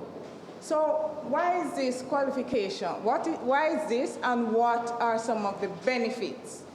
You get a chartered status, which is the benchmark for company secretaries and governance professionals. It shows you have the knowledge, the skills and experience to take on a job with significant and wide-ranging responsibilities. It gives you access to thought leadership, research, and our highly respected guidance notes. You get free access to our technical helpline, and the qualification is transferable across major countries. So if you're a chartered secretary in Jamaica, you move to England or Australia or Canada, you can use the same qualifications at the same level. You do not lose your ranking. And the membership is transferable to any ICSA division as long as you're a resident in that division. So this is the stepping stone for your qualification. And pay attention to this particular slide, because different persons will fit in at different steps. You have the foundation, the part 1, and the part 2 qualifications. So the foundation program entry, if you hold a degree or a higher national diploma in either law, accounting, business studies, or business management, then you'll be required to sit and pass the foundation level, which is what we just showed you. The foundation level is the one in red, down the bottom there. So part 1 entry, if you hold any of the following qualifications, you may be eligible to start at part 1. So the HND in law or accounting, HND or degree in business studies or business management, ICSA level 5 diploma in offshore finance and admin, level 5 diploma in finance and administration, or an unrelated degree, and have 5 years or more experience in a company secretarial or governance professional role. So the related degree, entry law. These are law graduates holding an approved UK degree in law, and you'll start at part 1 and will be eligible for exemption from the company law module. So if I go back to that presentation, there's a company law. If you have a law degree, you will be exempt from writing the company law section of part 1, but you would skip the foundation level. So if you have a related degree entry in finance, and the graduates holding an approved UK degree in finance will start at part 1 and will be eligible for exemption from the interpretation of financial accounting module. If you have an MBA entry, they will have to review what your MBA was in and give you the relevant exemptions that are applicable. So for the professional entry, lawyers with fewer than 5 years professional experience will start at part 1 and will be eligible for an exemption from the company law module. They may, subject to previous knowledge, qualification, and experience, also be eligible for an exemption from the development of strategy mode. You must be a member of the bar, and the Jamaican bar is acceptable to the ICSA qualification. Professional entry in accounting, accountants with fewer than 5 years professional experience will start at part 1 and will be eligible for an exemption from the interpretation of financial accounting information module. They may, subject to previous knowledge, qualification, or experience, also be eligible for an exemption in the development of strategy mode. The fees, I think it's comparable to what we have heard earlier. The fees, the program says that you have a registration fee of £77. There's a subscription of £135. To be exempted, though, you have to pay £157 per module. And the exam fee is also £157 per module. And there's a study text per module.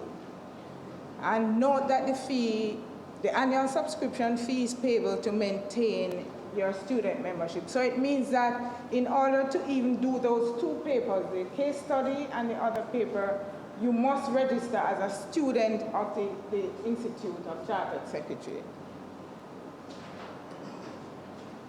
The ways to study: tuition provider, which the eCampus is a registered tuition provider, and you will be taken through your paces through this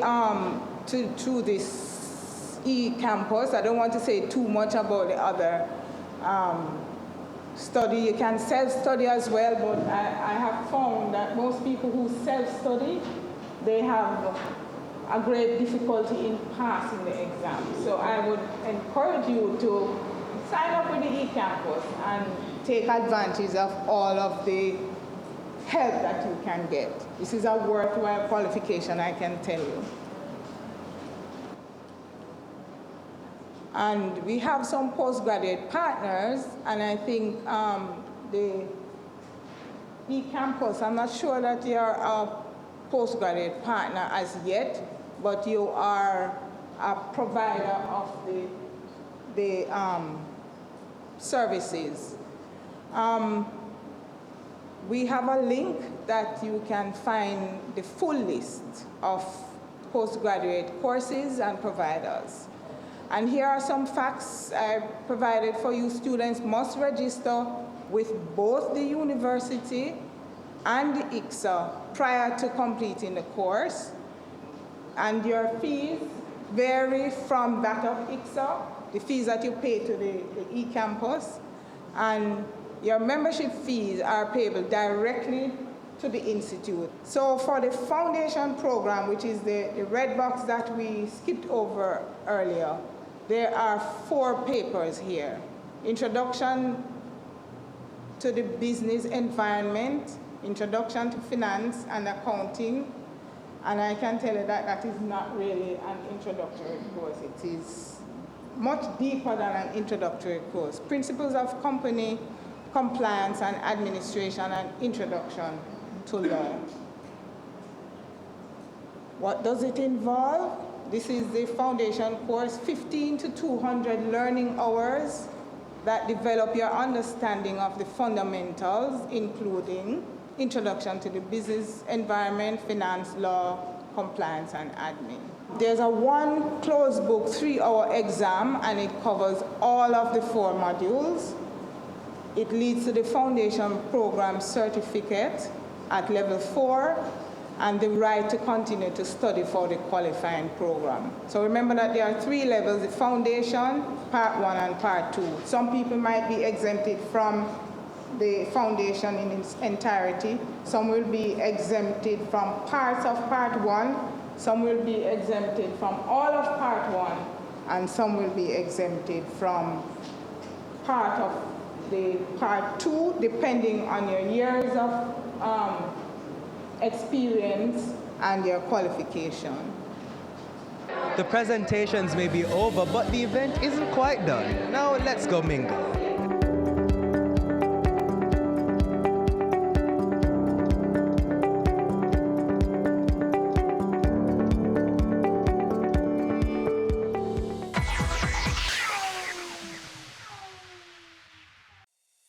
Accounting software selection and implementation.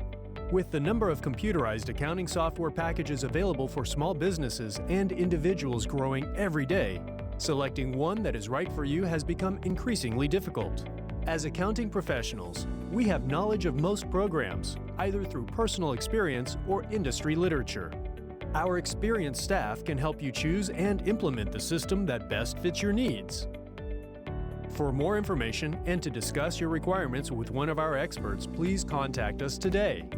Email info@dodgen.global. Website https://dodgen.global. Cameo takes you behind the scenes of Jamaica's exploding creative industries to give you an insider's look at how creatives get the job done. I'm really picky about how we treat our customers. As creative people, we went a little bit over the top. Each week, we interview innovators leading the charge in their industry.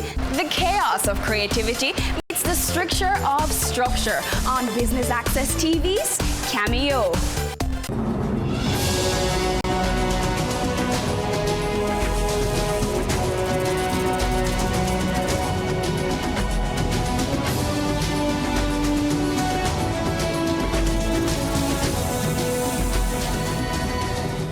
The Good Life, your weekly dose of information on nutrition, wellness, and fitness. Discover ways to nurture your mind, body, and spirit.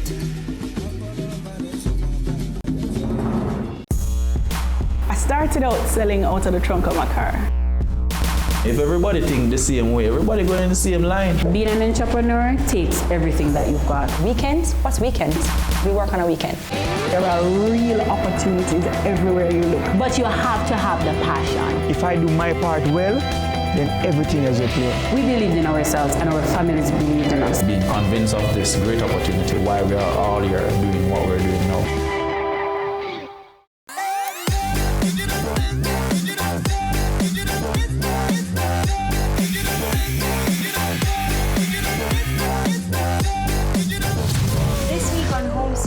We go around Jamaica to visit a few of our most historical homes, each with their own little story.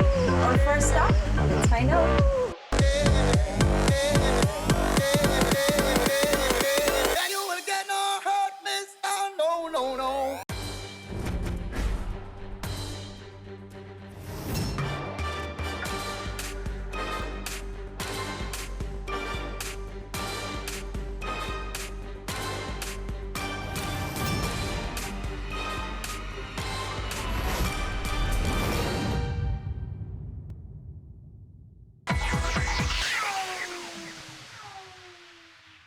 So, Mrs. Street Forest, the eCampus was launched in 2012 and it's a number of years now. What's the traction been like and what can we expect going forward from this regime introduced by the JSC?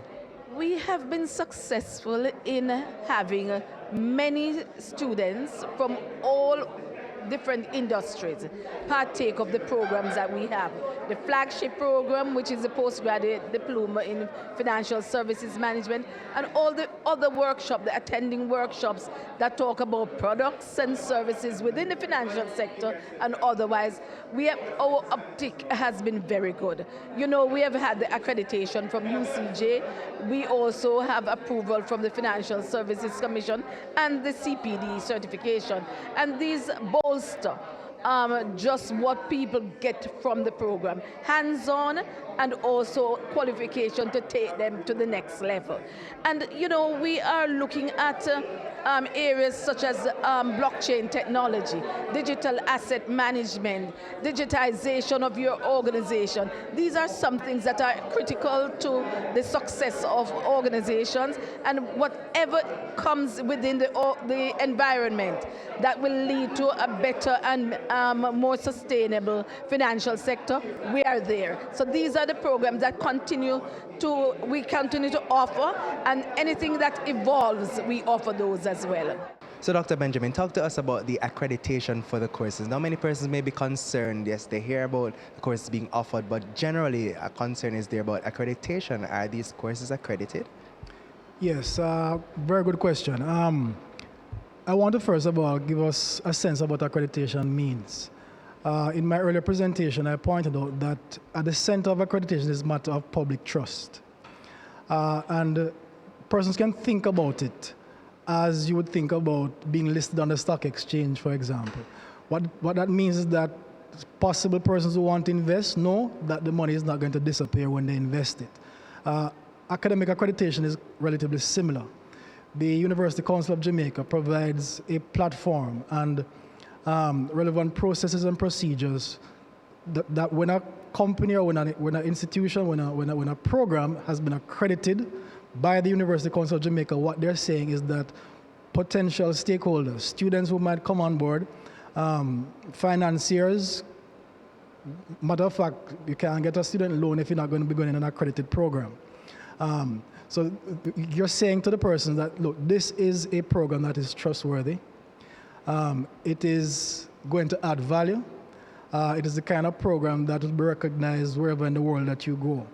And so the JSE campus postgraduate diploma in financial services management is one such accredited program.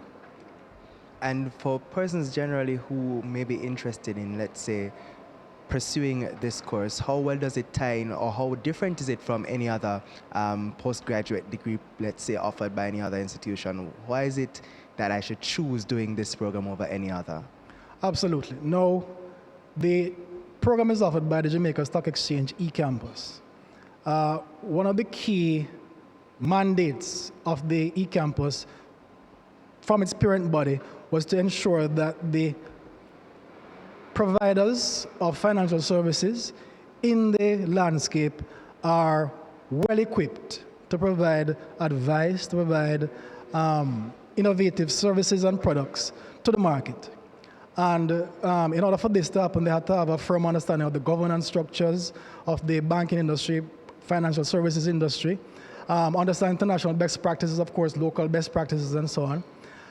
And we ensure that all our graduates, when they leave the program, through having done the 14 courses, there are about 17 outcomes we have put there. I can't remember all of them off the top of my head. But among them are the essentials to be able to advise and to develop and implement products, both financial products, as well as to provide advice to potential clients as to how to invest their own money. Yes. So you're saying, of course, by all means, it's the best program to choose to do. It is the best program because it is customized for the Jamaican context.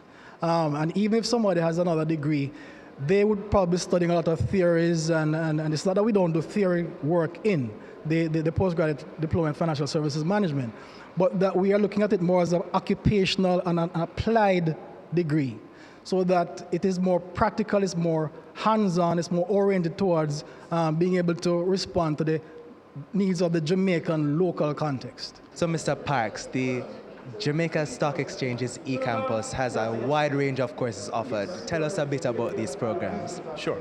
Well, our flagship program is our postgraduate diploma in financial services management. We have a suite of other postgraduate certificates that are offered, including we have the compliance and information governance, we have the financial planning and wealth management, we have the brokerage operations, and many others that are specialized to the different sector. So because we cater to the financial services sector, we have persons who need more enhanced training for security brokers, banking, insurance, and any other entity that offers financial services in general. But we also offer a suite of workshops that are specifically designed to enhance the learning outcomes, to ensure that persons can become a more enhanced desk-ready operant. That is, we highlight gaps that might be there in the marketplace in terms of from an HR perspective, and also persons who are interested in upgrading their skill, because we are CPD certified, which is a continued professional development certification that comes through London, England, and we ensure that everything that we offer are at the highest level to enable all of our participants to be desk-ready operant, or to be a desk-ready operant, and bring an immediacy in terms of the know-how right to their desk for the benefit of the organizations as a whole. Now, I know your focus is on strengthening persons in the financial sector, but are there any plans to also offer courses for persons who may not necessarily have a degree now, but may be interested in learning about becoming financially savvy and strengthening their wherewithal as it relates to financial education? Well, sure. We offer the Jamaica Online Securities course, which is a minimum entry-level requirement for persons who require the basic knowledge. So we cater to varying personnel from that perspective. So persons who require to be licensed by the Financial Services Commission. The Jamaica Online Securities course that we offer is the minimum qualification that the FSC would assess in order to license you to give professional advice. We have persons who gravitate to that program, not necessarily because they want to give advice, but they want to have a better understanding in order to navigate the financial markets as a whole, to ensure that their whole financial health can be enhanced. So you've basically gotten the best of both worlds, a platform where information is shared and another where it's discussed. I'm Javon Keys. I've been your host, and thanks to you for staying tuned to the Jamaica Stock Exchange's e-campus, open house, and corporate mingle. And thanks to the Jamaica Stock Exchange for having such an event where they're showcasing the offerings of their e-campus. Thanks for staying with us. Pleasant viewing.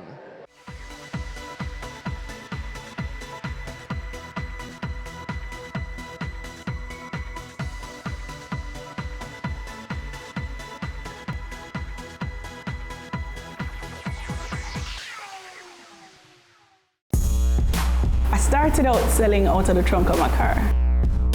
If everybody think the same way, everybody going in the same line. Being an entrepreneur takes everything that you've got. Weekends? What's weekends? We work on a weekend.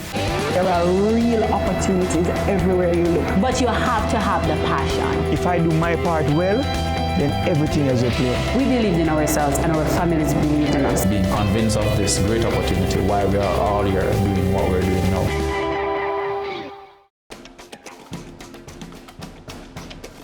Hello, my name is Blake Widmer. I'm the co-founder of Def Can Coffee. The exposure that we had to the just general community through Business Access TV itself is awesome. It was a big deal for them, you know, having BATV come here, and we were with you guys for probably 4 hours that day. It was a long time.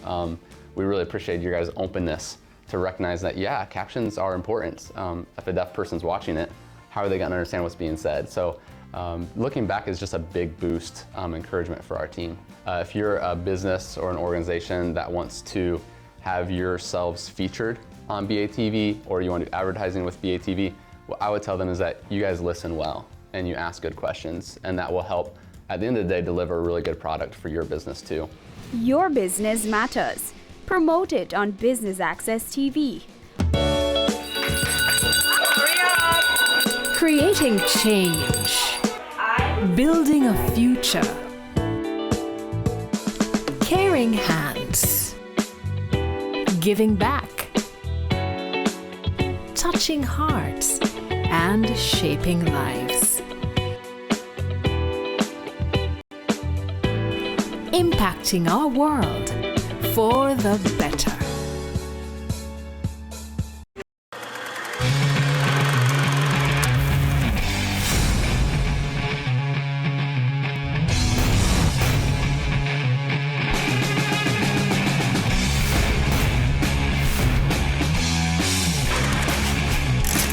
Have grown from 20 million US to now having 800 million US dollars. Knowledge, skill, and professionalism. Those are my tools and my armor.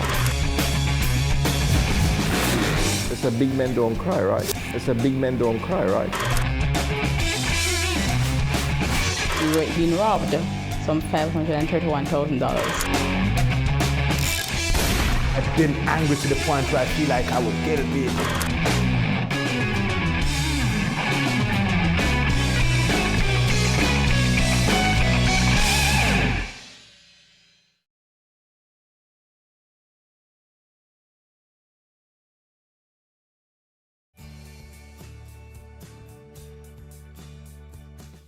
The Jamaica Stock Exchange wishes to help to develop the social sector. To that end, they have formed the Jamaica Social Stock Exchange, which is a safe, efficient, and transparent platform that aims to promote social projects that build Jamaica and will inure to the benefit of all persons living in the country. The Jamaica Stock Exchange is a company that encourages and mobilizes capital for the main market, and that is the market that is not the social sector.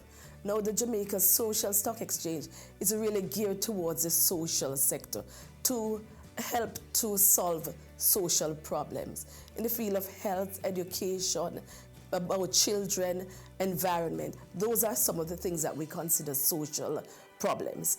And so it is to mobilize the capital, allow persons who have a desire to invest in a social good, to invest in the social stock exchange. It is designed in two parts. In phase one, where we look at social investment, and phase two, where we look at social impact investment. Now, in phase one, really what we are saying is it is donation. An organization will have a social issue and design it into a project or a program and invite Jamaicans or persons within the diaspora or the entire world to fund this program. Now in phase two, you're going to get a return on investment which is not social. You will be getting shares, natural shares, as you would get if you invested in the Jamaica Stock Exchange. And what you'll get is a return on capital, which is possibly dividend or an appreciation in that share. The Jamaica Social Stock Exchange does more than ask for the funding of these programs, but goes beyond that in terms of monitoring, ensuring that these programs are meeting the targets and the reason for them to have asked for funding in the first place. When we look at this new sector, it is important because holistically, if you do not look on the social sector, you do not improve the other sectors. We want to encourage all businesses in Jamaica to have a corporate social responsibility because it is good for encouraging and the growth and development of businesses.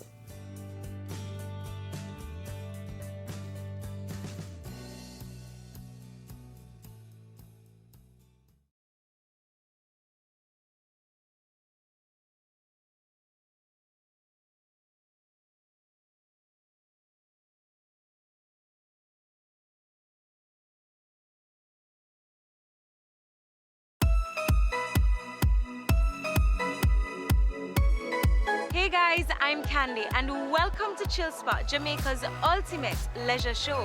This season promises to reveal some of the hidden treasures of the lifestyle industry by taking you to the chill spots of some of Jamaica's most brilliant business minds, giving you a glimpse into how they choose to unwind and just hold a vibe. You won't want to miss what happens next. Stay tuned.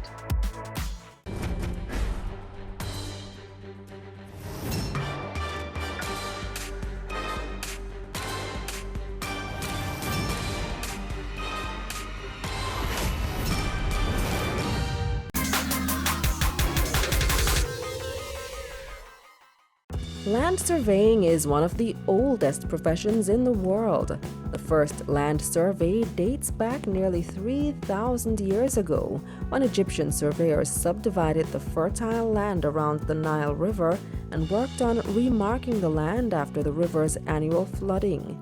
Back then, surveyors used primitive technology, including chains and steel bands, which made their measurements difficult to record and often required the use of logarithmic tables and slide rulers. But today, surveying equipment has advanced a far way, making jobs much easier. We visited the built environment by UTech to grasp further insight on this episode of Career Moves.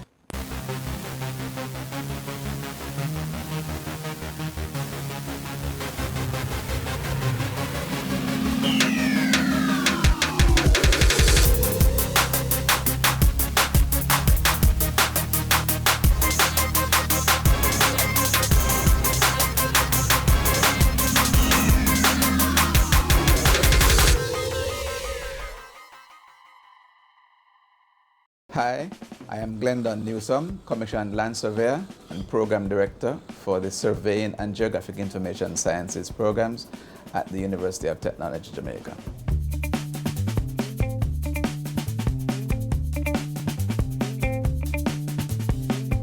Land surveying involves the recording, analysis, and presentation, whether be in graphic or narrative form, of data that surveyors collect on the surface of the earth, be it natural or artificial features, meaning trees, roadways, buildings, all features that are associated with the built environment, including boundaries of properties, which we regard as cadastral surveying, boundary surveys. A land surveyor is a well-educated and trained individual in the practice of land surveying. Land surveying is a highly mathematical skill. It requires knowledge of physics, geography, right?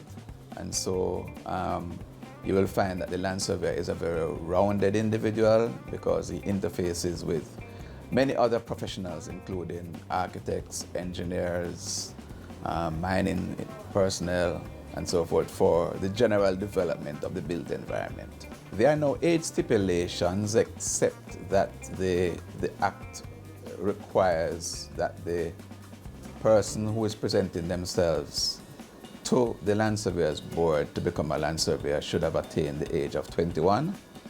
Right? Of course, there are no gender restrictions. We proudly have 4 female commissioned land surveyors among the 104 that are practicing in Jamaica today. Depending on the specific job duties, surveying involves both field work and office work, from suits to boots. Land surveyors' work is predominantly in the field. They obviously have to process their data, and that is where the office aspect of it comes in. We meet with our clients in the office. So surveying is an office-based and a field-based activity. We could be found in boardrooms, giving advice, consultancy on projects. And as I said before, on the other hand, we'll be found in the hills and the valleys of various parts of the island. People choose to become land surveyors if they have an affinity for the outdoor environment, right? If they like to interface, if they like adventure, if they like to travel out from home, far distances to work, spend the whole day working in a very rural village, returning home, that type of thing, interfacing with the rural folks. You know, if you just have that love and passion for geography and the environment on a whole. Glendon shares his journey on becoming a land surveyor. I started out in surveying through the introduction of the subject at St. Elizabeth Technical High School. That was in the 1970s when the school engaged a graduate from the then College of Arts, Science and Technology to teach the subject. We did the subject in the Associated Examining Board, which is one of the GC boards, and we did 2 years of surveying, and we sat the AEB exam and passed. And among the other subjects which we know were required at the time, maths and English, physics, and so forth. And then I entered CAST at the time and completed the 3-year diploma program.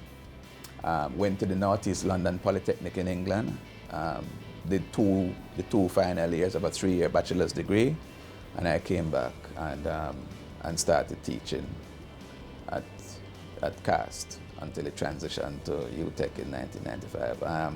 Subsequently, I did a postgraduate course with the University of New South Wales in Australia, and that pretty much is where it's at, where my training is concerned. In the intervening years, I would have had to be attached to a commissioned land surveyor. Once I had the diploma at the time, now the requirement is for the degree. So I had to be attached to a commissioned land surveyor. The law requires a 1-year internship. We call it an attachment. During that time, we are required to complete a certain set of tasks within certain disciplines of land surveying. So we had to do a certain amount of cadastral work, which has to do with boundary surveys. We had to do a certain amount of topographic work, which has to do with collecting environmental features, natural and artificial features, and prepare topographic plans, and some engineering work, which has to do with the construction and the design and construction of civil structures. So once we complete that year, and you would have, during the course of the year, have been deemed to have sufficient work, you are allowed to sit the land surveyor's board examination. Once you pass the board examination, then you are designated a commissioned land surveyor. Land surveying is considered to be the second oldest profession in the world, and more than ever, it's an integral part of communities across the globe, and so we learn what goes on in a day. So we did say that a surveyor has 2 aspects to his in terms of activities, both office and field. Okay, so let's start with the office. With the office, you have a situation where you would be meeting clients or take clients' requests. You would collect information from them as it relates to the project or the task that they would require. Then, if it has to do with, for example, a boundary survey, you would go to the National Land Agency. You would carry out some research in terms of trying to get information pertaining to adjoining owners, because we need to serve these owners with notices of survey. You know, we would prepare these notices, and then we would do some pre-calculations, prepare our data for the field, so that when you go to the field, you are prepared for the task. And that's it. When you get back to the office, then you would process that data and prepare your results, whether it is a plan or a report, whatever the case may be. In the field now, depending on where you're going, depending on where you're based, surveyors are all over the island, right? But if you're in Kingston and you're going to do a survey in Trelawney, then you know you're going to be up, rise and shine at say 4 a.m. Prepare yourselves, you're going to round up your crew, your staff, right? Assistants, and then you're going to hit the road. One of the good things about, say, leaving Kingston and going out to those places to survey is that when you're in Mandela, for example, you say, all the traffic coming back this way, and you feel good going that way, right? So that's it. And when you get to your site, you meet your clients, You meet the adjoining owners, you explain what you're there for, you collect their information. Whatever you don't have, you would have probably been armed with even some copies of their titles or diagrams already based on your research. And then you would do what we call adjudication. In other words, look at the information that you have, look at the evidence that is on the ground in terms of their fences, whether they are boundary marks, whether they surveyed before and the surveyor left boundary marks there. So we do that in an attempt now to arrive at the correct position of the boundary. Especially if there's a dispute, then this adjudication process is extremely important, because here the surveyor is acting as a judge in the field in terms of trying to ascertain, based on the evidence that is available to him, whether graphic or on the ground, where is the correct position of the boundary. Once he has done that, then he marks the position if there are no marks there before, and he marks them using marks that are stipulated by the land surveyor's regulations.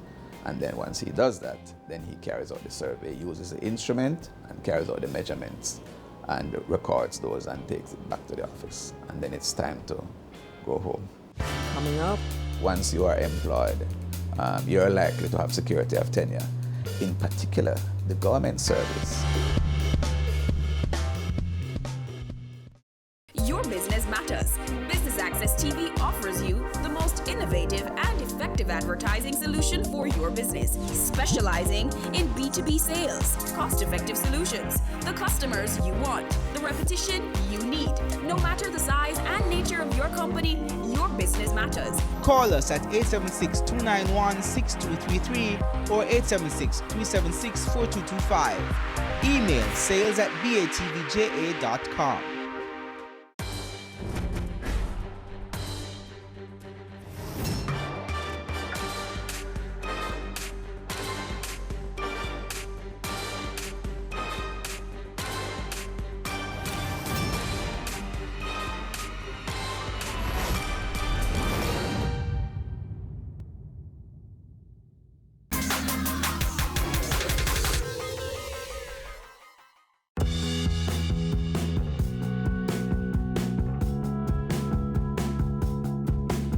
Surveyor, to me, in my opinion, should be a part of any building that is taking place, whether here in Kingston or in St. Andrew or anywhere else for that matter in the country. Why? Because as a result of them, we can know where every boundary and every line is. I strongly believe that the land survey should be used more, and that is the appropriate way. I think it's best you survey your land, so at least you know where your landmarks stop, and because sometimes you have good neighbors, sometimes you have bad neighbors, and should in case your bad neighbors want to say, boy, that part belongs to me, then at least you have an idea where your land stop, and you can say, this is my landmark, I get my land survey, and this is where my land stops. So you cannot come over, and I will not go over on your share of land. Yes, I believe there should be, because in all cases, they will tell you what is feasible, what's feasible house you can put on a particular piece of land. So without their surveyor services, then you will be building negligently. So anything happen like landslides or anything like that, then it's your negligence why that happened, and you end up in a loss. Yes, I believe so, because if you survey the land first before you build, better usage of the land will be done before you start building on it. Surveyors play an integral role in land development, from the planning and design of land subdivisions through to the final construction of roads, utilities, and landscaping. Hence, education plays a great deal, and so we learn of what UTech offers. We have two programs here at UTech. We have the 4-year bachelor's degree in Surveying and Geographic Information Sciences, and we have a 2-year associate degree in Surveying and GIS Technology. The 4-year bachelor's degree is what is the prerequisite to becoming a commissioned land surveyor. And for entry into the 4 years bachelor degree, you need a minimum of 5 CSEC subjects, preferably mathematics, English, physics, geography, technical drawing, along those lines. And then 4 units of CAPE, some unit 1, some unit 2s. As it relates to the technology course, surveying technology, we require 4 C-Sec subjects, Maths, English, and along the same lines. Students who complete the associate degree can matriculate into the bachelor's program once they have achieved a GPA of not less than 2.7. Once a student completes the bachelor's program, those who are pursuing surveying would now have to be attached to a surveyor for a minimum of 1 year and carry out that practical attachment. Once the attachment or internship is completed, then the student sits a land surveyor's board examination. And the examination is comprised of both the oral and the practical. Once they have passed, then they will become a commissioned land surveyor. It's a highly academic program. The university is trying to inculcate a culture of research. So some of our work that we do with the students are research driven, right? And a large component of it is also practical. That's one of the legacies of the University of Technology programs, where we prepare the students to be work ready.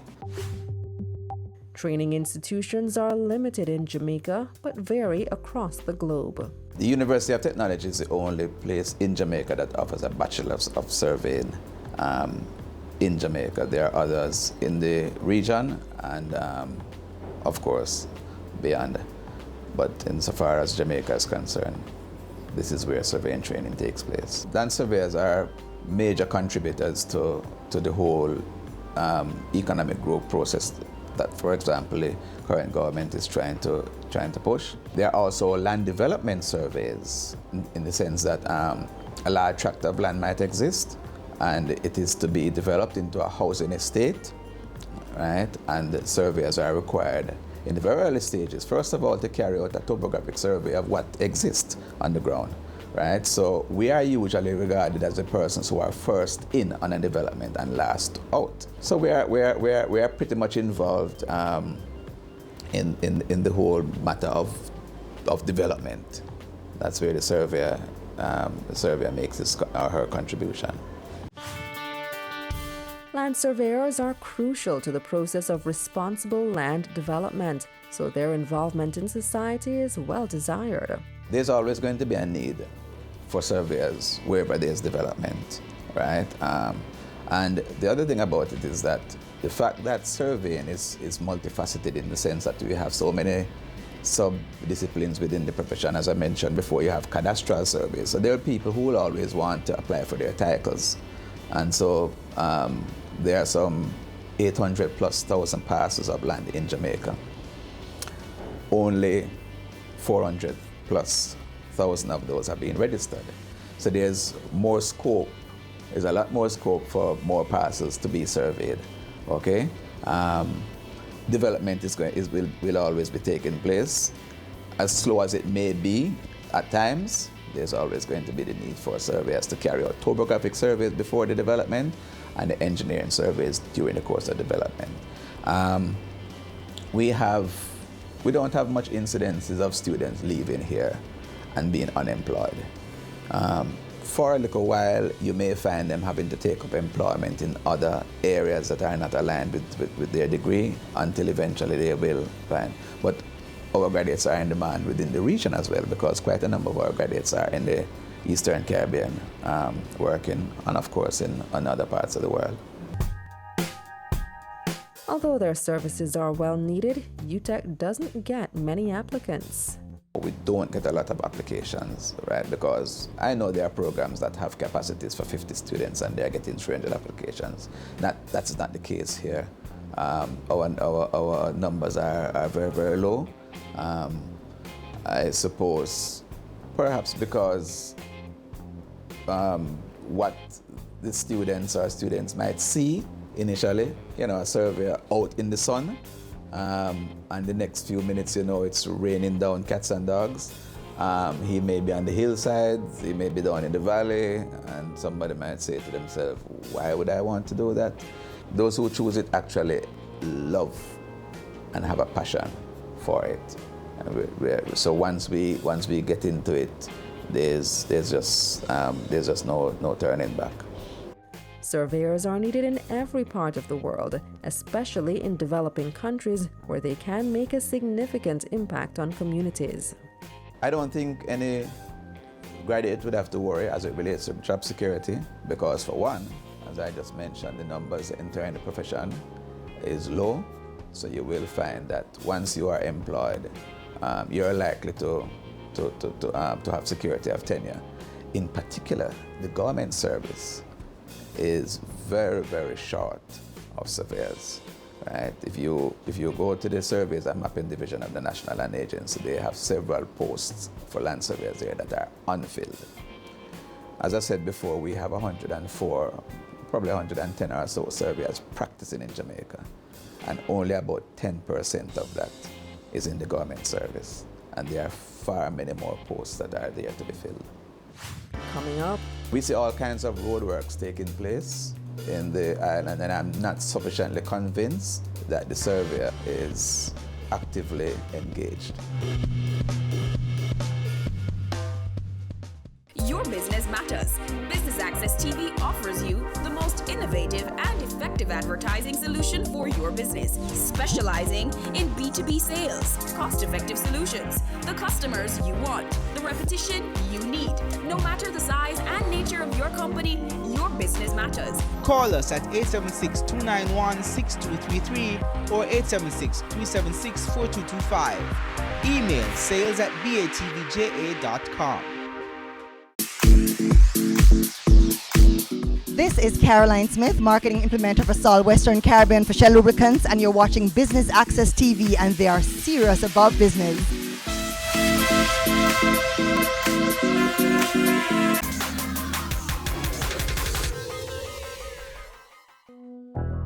No amount of education and training in the world will help you to truly succeed unless you possess certain professional traits and abilities. We expect land surveyors to be professional, right? We have what we call a code of ethics for land surveyors. For example, a surveyor should not advertise in self-laudatory manner. So you won't see, for example, a poster which says, for the best surveys, come to ABC Surveyor. You will never see that. A surveyor should not take steps to engage with a client who he or she is aware of as being a client of another surveyor without discussing the whole transition with the surveyor, because there could be considerations which might become litigious, right? So there are these code of ethics that bind us, and we are bounded by them. And if you are found to transgress your code of ethics, you can be charged for professional misconduct. There are agencies and departments of government that could do a little bit more with surveyors. We see all kinds of roadworks taking place in the island, and I'm not sufficiently convinced that the surveyor is actively engaged. I see roads being completed, surfaces looking very nice, polished, and yet water is settling in those roadways, right? And you know what water does to the surface. After a while, it will erode, and you will have to build it all over again. Glendon echoes the call for surveyors to be more utilized in building developments. I find that surveyors are not utilized. There are people out there who are probably just building these roads by just eyesight. Some of the better constructions that we are seeing is, for example, the Highway 2000s, or when it comes to our own local implementations, I find that surveyors are probably short-circuited and the roads are done without proper surveying input. There is a market because, as I said before, there's always different facets of work. I didn't mention hydrographic surveying, right, which is an activity where we're at archipelagic state, right? And so there would always be the need for surveyors along the coast, for the purposes of dredging, if you're going to be doing surveys of a harbor, if you're looking at the whole matter of the logistics hub and the expansion of ports and all of that, there'll be need for surveyors to do all of those kinds of things. He also highlights one of the most common misnomers. The general public looking on may assume that once they see a person standing behind an instrument, a surveying instrument, that person is a land surveyor. Of course, we have persons in the construction field, so you will see somebody on a construction site behind an instrument who may not be a trained land surveyor. So not everybody who you see with an instrument, who turns up on your property to do a survey, right, with an instrument, is a licensed and commissioned land surveyor. Major opportunities. Land development. A surveyor is involved in a land development survey. It would constitute a major part of his career, right? You would want to associate yourself with say, a large development like Richmond and St. Anne. You know, you would be driving past and you say, oh, you know, I did that development, that type of thing. So these are major opportunities I would consider to be major earning sources for surveyors, and yeah, it's pretty much those types of surveys that are land development driven. Certainly, there are instances where you are carrying out surveys for persons who want to do titling, and it's a large tract of land.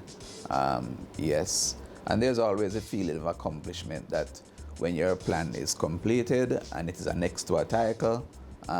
You know, the person has a title and it has your name on it as a surveyor. It sort of gives you a feeling of accomplishment that you would have contributed to this person's growth and development. The salary level for land surveyors can vary widely depending on many factors as outlined by Glendon. One of the things that I can say immediately, right, is that once you choose land surveying as a profession, right, and you do your work well, and you are expected to work hard and deliver good quality service, then you will earn a very good living for yourself and your families. The extent of the earning, of course, is subject to where you work, whether you work in government or the private sector. And although it is said that the government service compensation is low, I would want to think that those of my colleagues who are in the government service are enjoying a good life in terms of their compensation. As it relates to private sector, it's a function of where you work. You know, there are a variety of sizes of firms, small, medium, large, and so it all depends on where you are. You might be a sole proprietor where you alone do your work, whereas you might be a sole proprietor with staff, or you might be in a partnership with staff. So it all depends on where you work. There is the whole thrust of growth and prosperity for the country.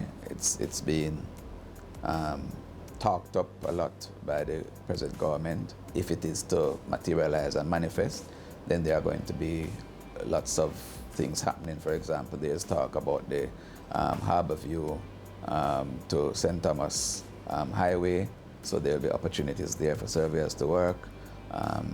We never know, the Highway 2000 may be extended beyond the existing Williams Field. So there are opportunities, and of course the government is also, successive governments is also on a trust for land titling. So surveyors will always be engaged in surveys that are required for the purposes of land titling. And if you're interested in becoming a land surveyor, here's some advice. If you decide to choose land surveying, or if you think that you are interested in doing land surveying, my advice is that, as far as possible, research the subject of land surveying. Have a look on the websites, for example. You might find videos there that show the land surveyors out in the field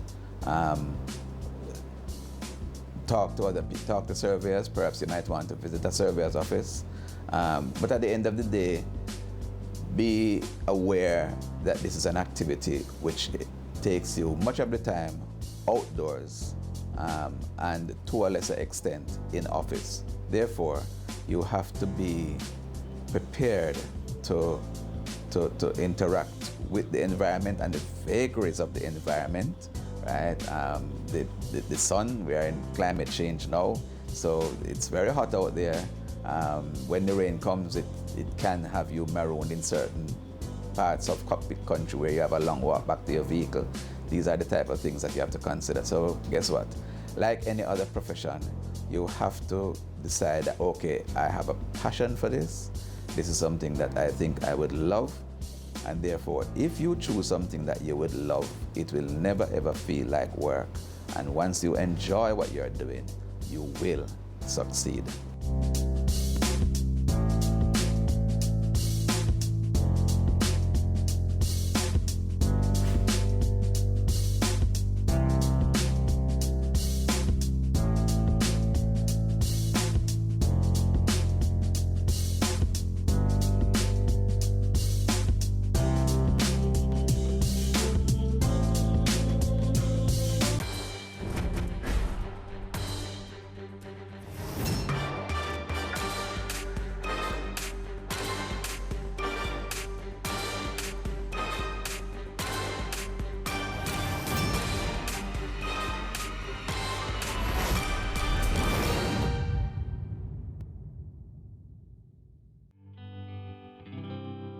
Hi, I'm Jade Lee, the owner of the farm at Little Orchard. Welcome. We explore the good life on the farm at Little Orchard this week. Stay with us.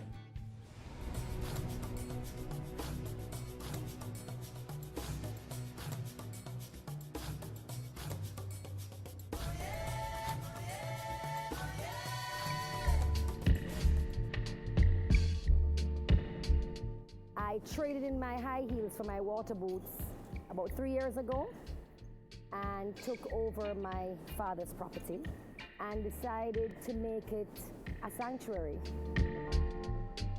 A productive, money-making venture that would not only support my family but the community here in Linstead. We grow and harvest many crops, we export crops, we sell crops to the local market, we supply quite a few local restaurants, supermarkets, and government agencies. We're moving towards ecotourism. We currently do tours in the tourism industry as well as with schools, high schools, prep schools, primary schools, and that's been going excellent. I grew up on this property, but my parents were not farmers. So it was a citrus orchard and it was our home. My dad had already passed 7 years when I took the property. And I wasn't quite sure where I was going to go with it because I had never been a farmer before and I never had an interest in farming, to be honest. I came back to visit the property. There was no one living here. It was abandoned for many years. I don't know, it's a really strange thing to explain, but in the next coming years, I developed a passion for the land and a passion for farming. Right now, we have almost 30 acres completely developed. Although I would like to say I have livestock for slaughtering. Every time my animals has babies, they become so endeared to me. My rabbits, goats, and we have chickens. I have not started to slaughter any of our animals because I get so close to them, but it has to happen eventually. So I'm getting there mentally and emotionally to grow our herds. That's one part. But what has been happening over the past 3 years is our crops and the growth of our crops and our fields. So we have a very large portion of our flatlands are planted out in callaloo, and we supply callaloo to the local factories. We also export callaloo to the US and to Canada. We supply lots of local entities, like with pumpkins, sweet potatoes, peppers.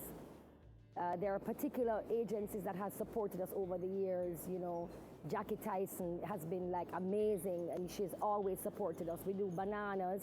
Right now, there has been a problem in this farming basin with the bananas and plantains. As we knew strains we knew as children, everybody knows about Robusta banana and about Gros Michel banana. These bananas are being affected by a very serious disease called black sigatoka. And so most farmers are now replanting with Fia bananas that are resistant to that disease. And so we have a lot of Fia trees that we have just planted. We have ginger, we have pineapple, MD2 pineapple, which is a very hardy pineapple. We have those as well. We have peppers, Moruga red, West Indian red, and Scotch bonnet peppers. We have corn, and then we have our herbs and spices. Like we have a very, very large mint area, and we supply mint to most of the bars and stuff for mojitos, okay? So people can relate to that. We do as well lemongrass, and we do rosemary and stuff like that. Moringa, we have lots of moringa trees that that was the first thing I planted when I took Little Orchard Farm over. Welcome to Little Orchard Farm in Linston, St. Catherine, Jamaica. On the farm at Little Orchard, there are many crops that we grow organically. Growing a crop organically means that you do not use any toxic pesticides, you do not use any toxic herbicides to clear the land, you do not use any toxic fertilizers, you use everything that is natural. So if you're going to fertilize, you would fertilize with compost or you would fertilize with animal droppings.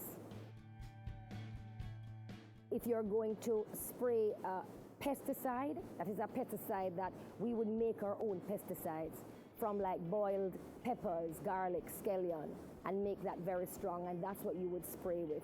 There are also other organic pesticides that you can purchase from the farm store, but these are not very common, especially in the farming practice in Jamaica, because they are more expensive.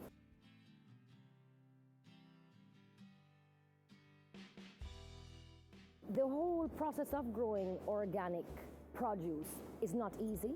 It's a difficult process. It's a more time-consuming process. So the produce at the end of the day is more expensive. It's also not as pretty. A lot of people buy it with their eyes. They eat with their eyes. And so if you see a head of cabbage and it has little bites and stuff on it, and you see this beautiful head of cabbage over here and has no bites and it's just perfect, more than likely the head of cabbage that is perfect is not organic. More than likely.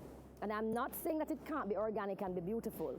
If it's grown in a greenhouse and it's completely protected from the elements and from all of those pests and stuff, and you have barriers in your greenhouse and entranceways that are protected, then that can happen. That's usually not the case though. So most people in Jamaica grow on the outdoors because we have the weather for it 24/7. And so the organic stuff becomes more expensive at the end of the day to the consumer. And so we have a very small niche market that only buys organic stuff. And so we do grow these things specifically for that market. And we get into organic things like organic eggs, which is grain-fed chicken and vegetable-fed chickens. We get into the organic stuff as free-range chickens. These chickens are not fed feed with hormones in it that you buy in the bag feed. They're only fed corn and vegetables, but absolutely no hormones at all, which actually comes in the feed that's already processed. So we do have organic chickens, we have organic eggs, and we have organic crops. When it comes on to the health benefits of organic crops and organic chickens, organic eggs, the health benefits are tremendous. They're extremely different. Remember now, the actual hormone that is put into the feed that a chicken eats to produce the eggs on a commercial basis, and the actual feed that the chickens eat to get fatter and more plump, in a 6-week period, which is when they harvest and reap the chickens on a commercial basis, those hormones are estrogen based. So estrogen is a female hormone, which means that when you eat these things, you are getting estrogen that your body does not and should not have. So every time a man eats these chickens, he is putting in his body a female hormone. Now, I am not knocking the chicken industry. People have to eat. People are looking always for less expensive alternatives to feed their families, but there are the people that wants to be more responsible, and it is more costly to produce a the comparison between a free-range chicken and a commercially grown chicken that is given the hormones is more than double the price per pound. It's more than double the price per pound. So it's significantly different, you know, but the health benefits, it's not rocket science. I mean, you know, Google is there, and, you know, I'm not saying something that the information is not out there, you know, because I do have colleagues, and I too do commercial eggs, you know, because there are people that want a choice, and that's what they want to buy, and we do give them the choice. But the people that want to do the organic stuff, we give them the choice as well. We take our first break here on The Good Life. More when we return.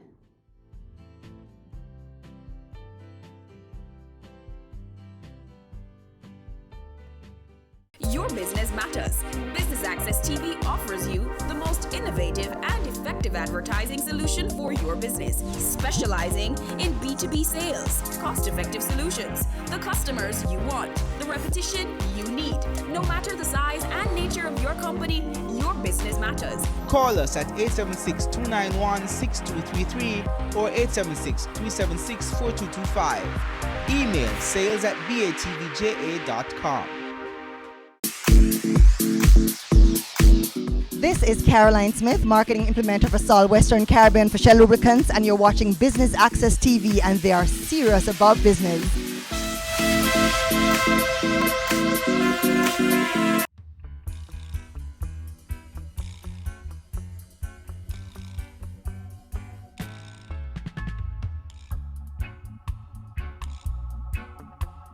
The Good Life is back.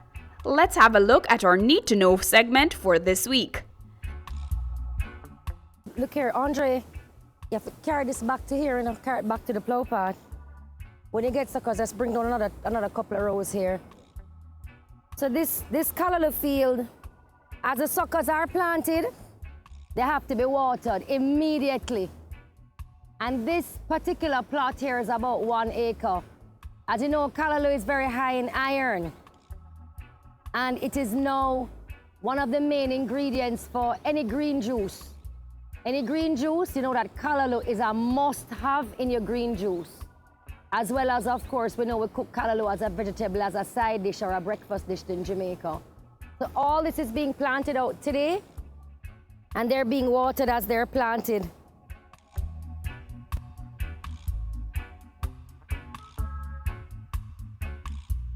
First couple of weeks, they're in shock. And for the first couple of weeks, they'll look like this. These have been planted now about 1 week, and so they're in shock. They're also suffering from a little bit of lack of water because we're having a little bit of not so much rain recently. But not to worry. They're just in shock because they're babies, they were just planted. Because right after that, we're going to take you to the established field and show you what it's going to look like in 3 to 4 weeks.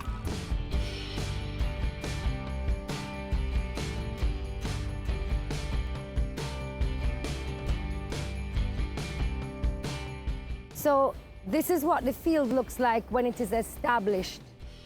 And these callaloos are now ready for reaping. So we do not spray our callaloo with anything toxic. So if you see a bite or two, it's a good thing, okay? Good thing. This tree is actually reaped and it will grow back, and in 2 weeks, it'll be big again and you'll get fresh things. So we talk about You spoke about seeds and planting seeds. Yes, planting seeds are important. Would you select a tree like this for seeds? Absolutely not. This tree is little and bilgy. No. When you select a seed for replanting, it must be from the most beautiful tree or the most beautiful fruit that you have in your orchard. And you take that, that's your mother. And remember, just like how you pamper a pregnant mother and you give her vitamins and you feed her all of the nutritious stuff, that's what you do with your mother tree. So now we're going over to see the bananas.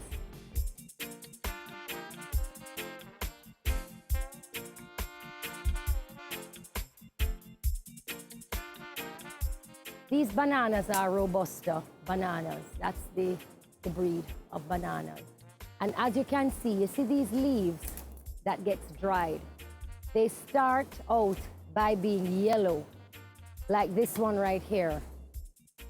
This particular fungus that affects these bananas is called black cicotoca. And the black cicotoca is actually rampant throughout Jamaica and some parts of this Caribbean farming basin. And the black cicotoca actually can be controlled with chemicals.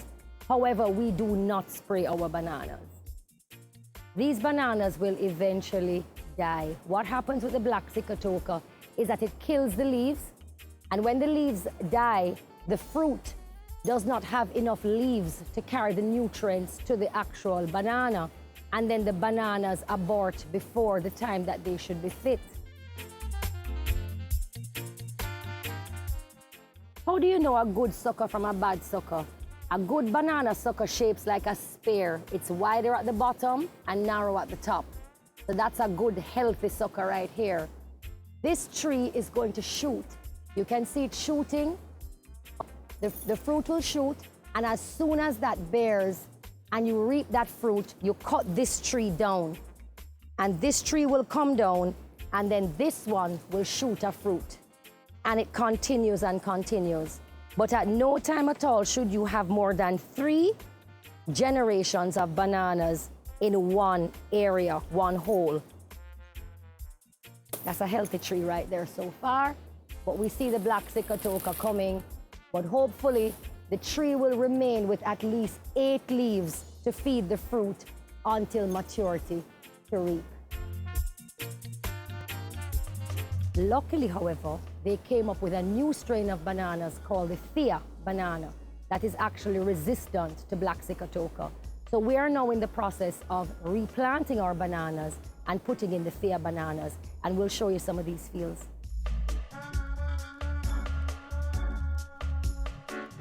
No black cicotoca. You see no black cicotoca leaves. Beautiful Thea bananas.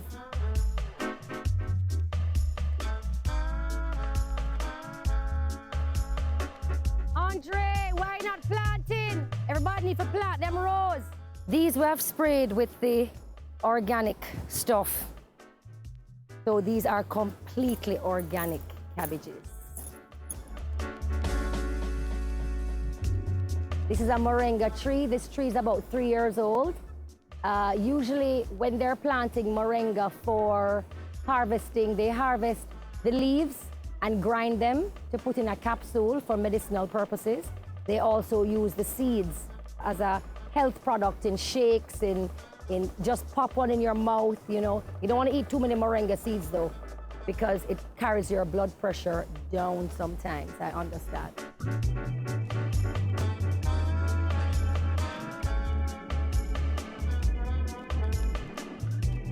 Bang, bang, bang, bang, bang, bang, bang, bang, bang, bang, bang, bang, bang, bang, bang, bang, bang, bang. Okra.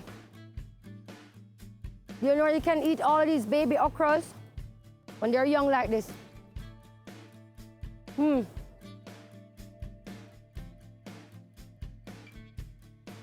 Nice. Healthy living. So these are our free-range chickens. They were hatched out about a month ago, and we leave them caged for maybe about a month and a half to 2 months until they're big enough to fend for themselves, or else predators like mongoose and so on will get to them and eat them. So we have them in protective custody.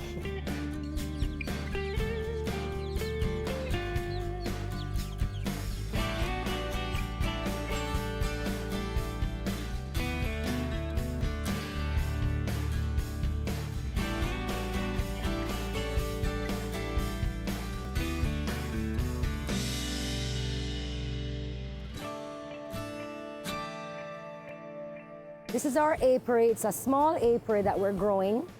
We're in honey season now, so we're actually splitting our boxes, which means making 2 boxes out of 1 box. And we're developing our apiary. Hopefully, we aim to get up to 1,000 boxes. So Denby is probably the largest agricultural trade show in the world. It is a huge trade show that goes on for about 3 days in Jamaica. And Denby of 2016, I got the award of champion female farmer for Jamaica. I had only been in farming 2.5 years, so I was very happy to have been selected. And you know, I know that the other females that were in the category too, they did very well. They had some amazing properties. I've visited some of these properties and I'm very, very impressed. We take our final break here on The Good Life, but stay with us. More when we return.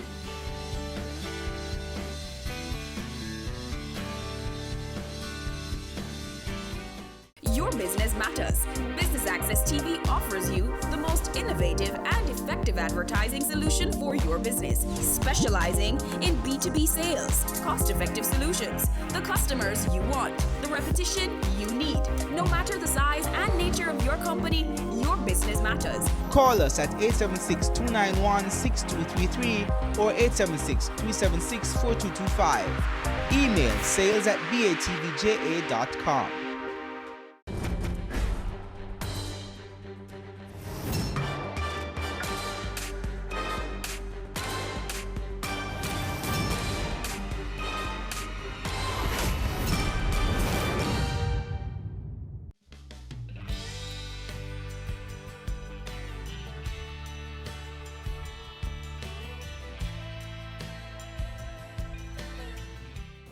What farming has done for me, it has taught me a lot of patience.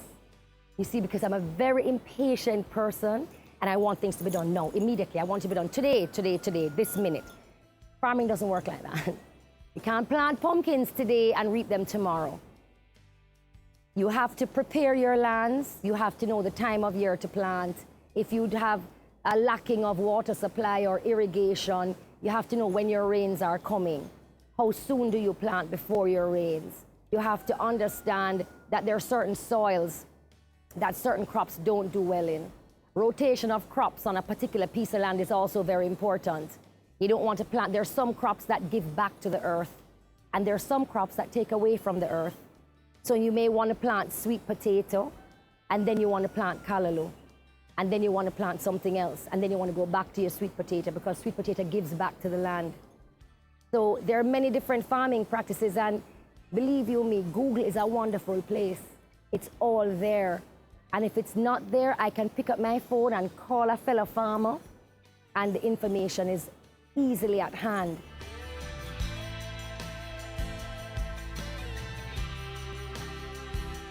I choose crops based on the market and what's out there as a demand, what I have orders for and contracts for on a regular basis.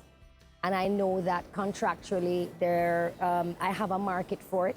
So we will continually grow these crops like pumpkin, sweet potato, and callaloo. There's a all year round market for these, and I already have an established contract for these.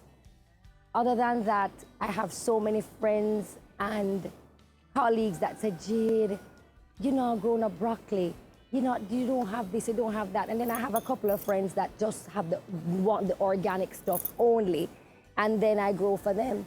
And other than that, I grow what I like. And if you know, when you grow what you like, there are tons of other people that likes it as well. I grow sweet corn. I love sweet corn. But if I grow sweet corn, I do have hand to sell sweet corn. I think growing what you eat and eating what you grow, everything, it's impossible. It's impossible to grow everything that you eat. And I don't necessarily eat everything that I grow. But one thing I can tell you, there are certain things that I didn't necessarily like before that I eat now because I grow them. Like, I don't really particularly like pumpkins, but I eat pumpkin now because I grow the pumpkins and it just feels great to eat it.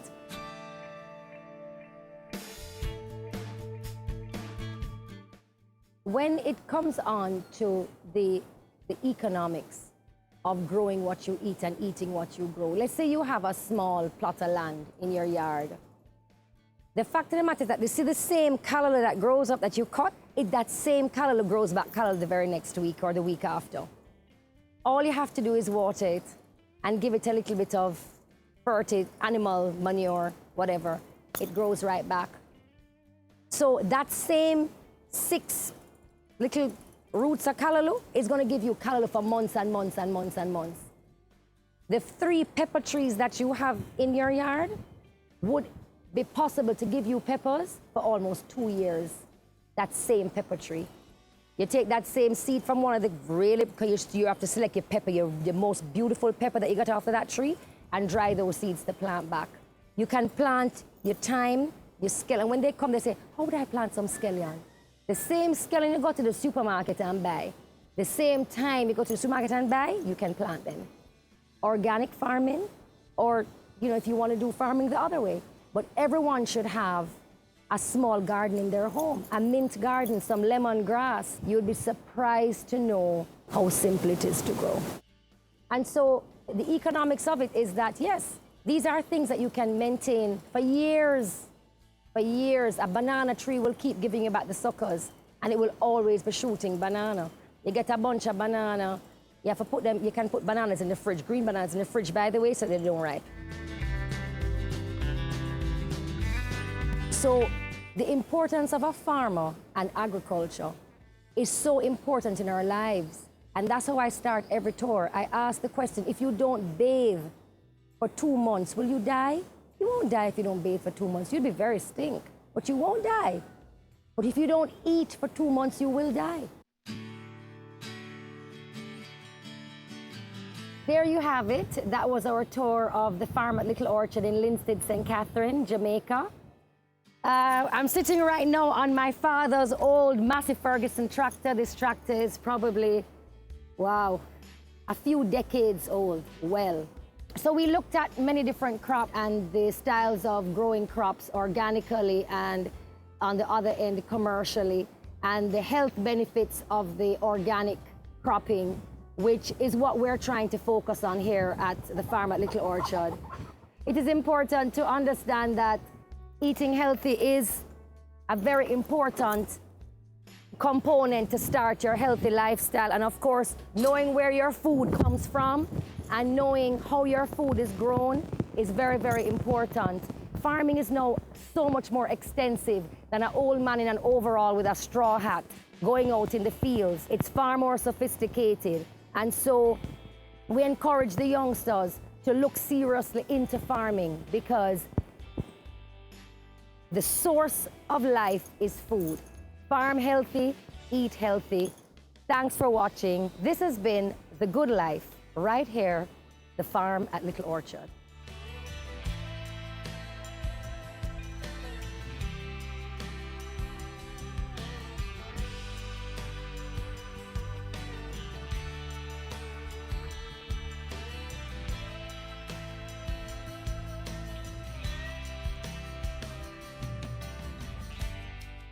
Your business matters. Business Access TV offers you the most innovative and effective advertising solution for your business, specializing in B2B sales, cost-effective solutions, the customers you want, the repetition you need. No matter the size and nature of your company, your business matters. Call us at 876-291-6233 or 876-376-4225. Email sales@batvja.com.